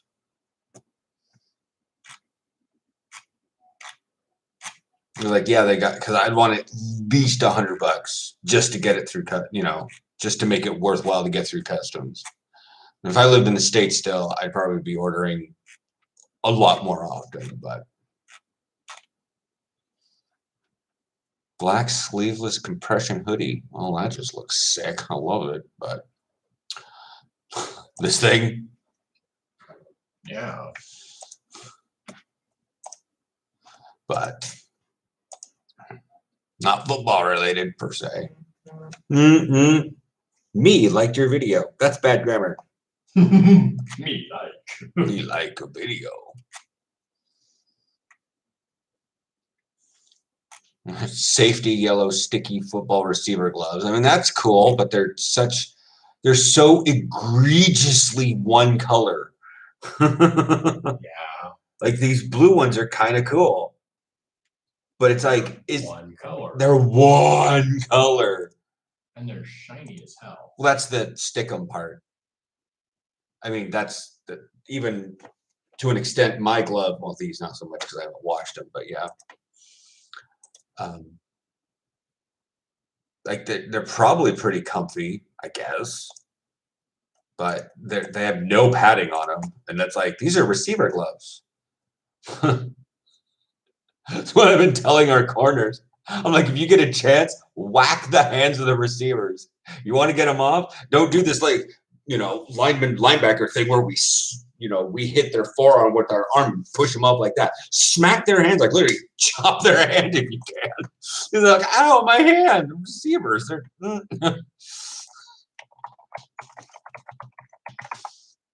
Especially for some of our teams around here, just like, oh no, what do I do?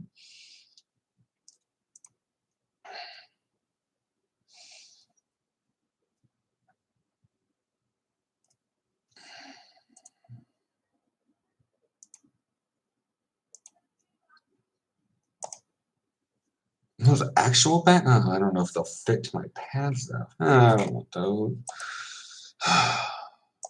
What about oof? Yeah, I do not need bling. I could give less than a crap about a solid gold 44 hanging from my neck. Look at this there. I do not need that. No. I'm gonna say I'm too white to wear that. Then there's always the plastic wristbands, and I've got a bunch of those. I've got like the football wristband, and I think I have a Beavers wristband too. Because I had for a while. They're like, hey, you can get all your stuff with, team, and I'm like, yeah, you go, but like you could get it from any NFL team or whatnot.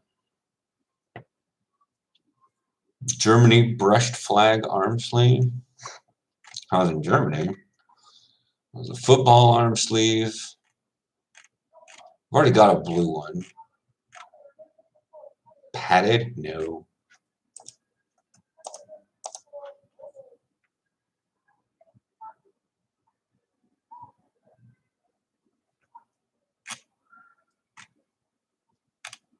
And there's leg sleeves, but I don't.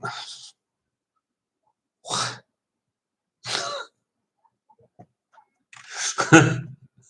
I can't.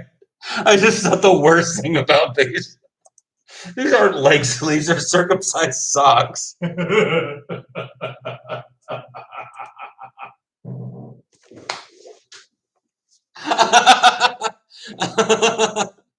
sorry. You shouldn't be.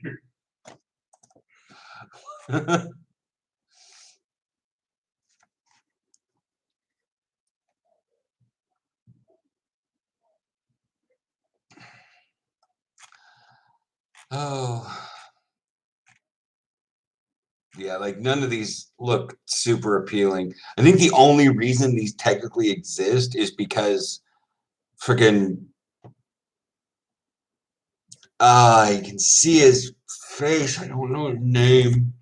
He wore a lot of he wore his socks with like ribs all over them. And people were like, I want to copy that look. And now like everything needs to be that look.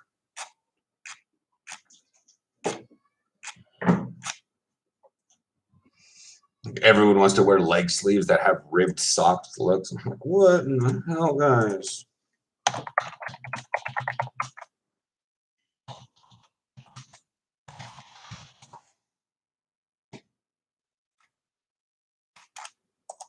I say ribbed, but you know, that's just my weird adult term. No.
Yeah.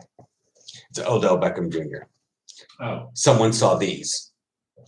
Where do we buy those socks? And now they're literally everywhere. This article was posted May 16th. Extra long padded socks. Like, they're great because they are athletic socks, but it's just so bad. But this site is exactly by my look, but for sports. Steal the look or whatever. yeah.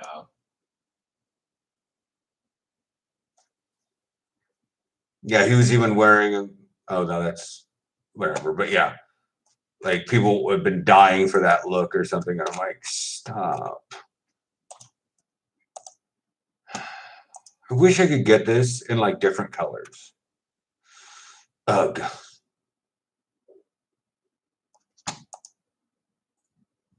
Hello.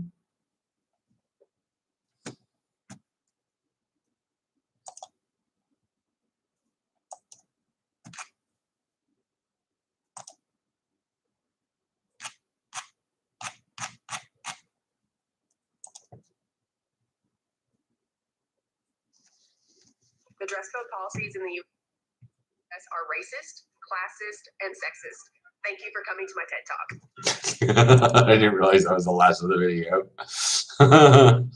Yeah.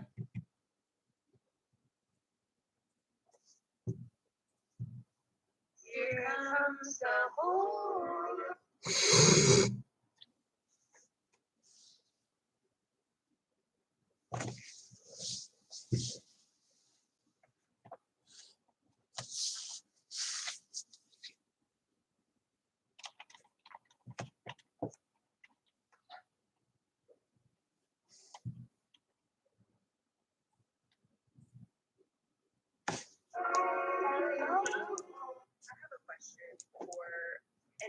doesn't live in the U.S.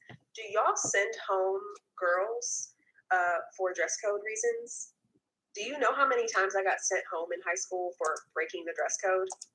Most of the time it was because I was showing too much shoulder. I need to know, is that just a U.S. thing, or does everybody else do that too? God forbid a 17-year-old boy see my shoulder. How would he concentrate on his math?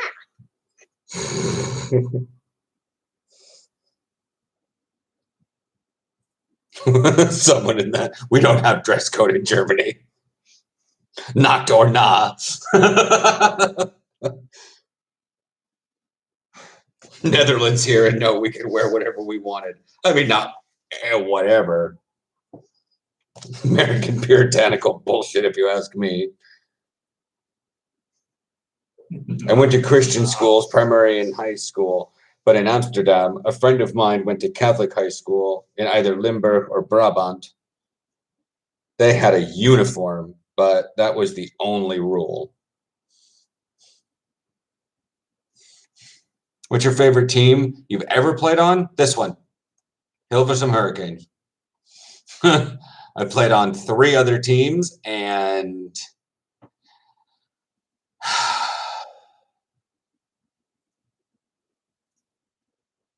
the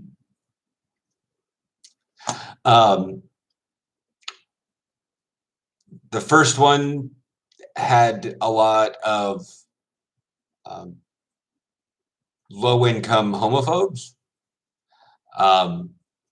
The second one just had a lot of people that thought football was a very legal way to do backyard wrestling.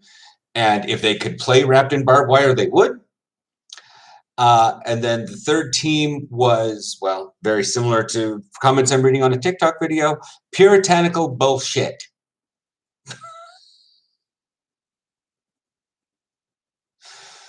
Like, they were overtly religious when they really shouldn't be, and ridiculously patriotic. Like, it was, the uniform had stars and stripes on it. Stars on one shoulder, stripes on the other. Here in Hilversum, I may not own the uniform, and it may be small rather than a medium, but it's certainly better than those 3 teams.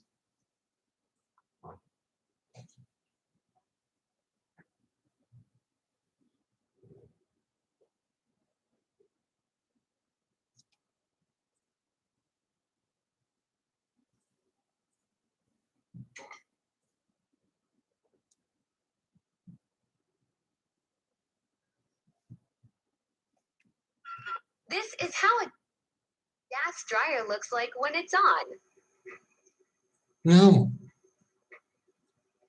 I mean, I know they exist, but no. I'm back. I was at work, just got home. Yeah, it's a little late here. It's after 10, and my brain's going a little bit saucy. I will talk for a little bit more, but if chat gets bland for like 10 minutes straight, my brain's just gonna tune out of stuff. Well, it's more or less that I don't have enough stimulation. I'm like, I could go do other things rather than, like sitting here with a silent chat staring at myself versus like going into the, going pee or actually investing into TikToks or Subnautica or WoW. Maybe not Subnautica this late, but something. Yeah.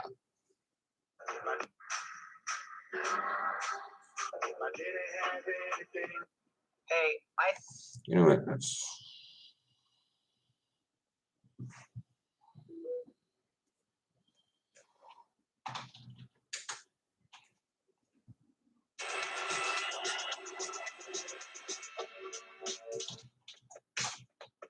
Five, six, 7, 8. Dancing in my backyard.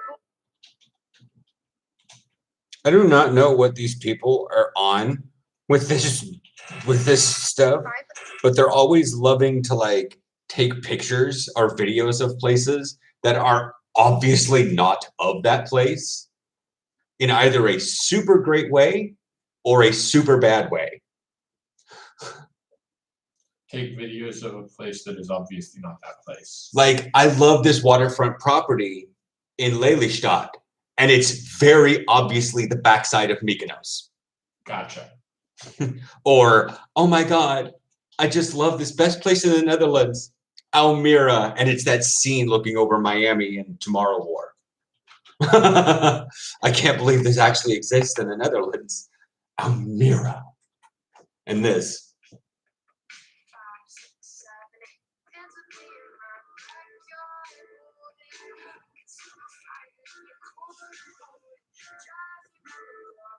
This is Santorini. Yeah. Yeah, yeah. This is Pioneer Square Mall. No, no.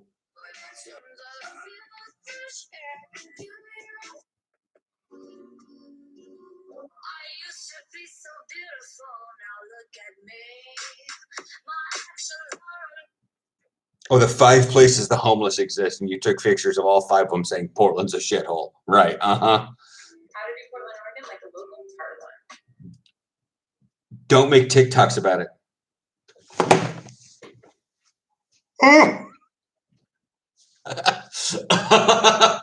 Aaron's like, no lies detected.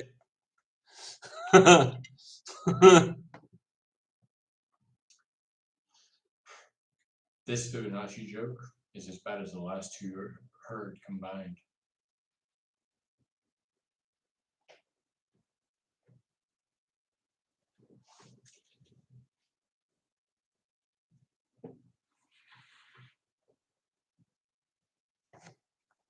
All right, 0 viewers. It's been 5 minutes. I even gave a chance for someone to chat. 0, nothing. Good night, everybody. Oh, that was weak.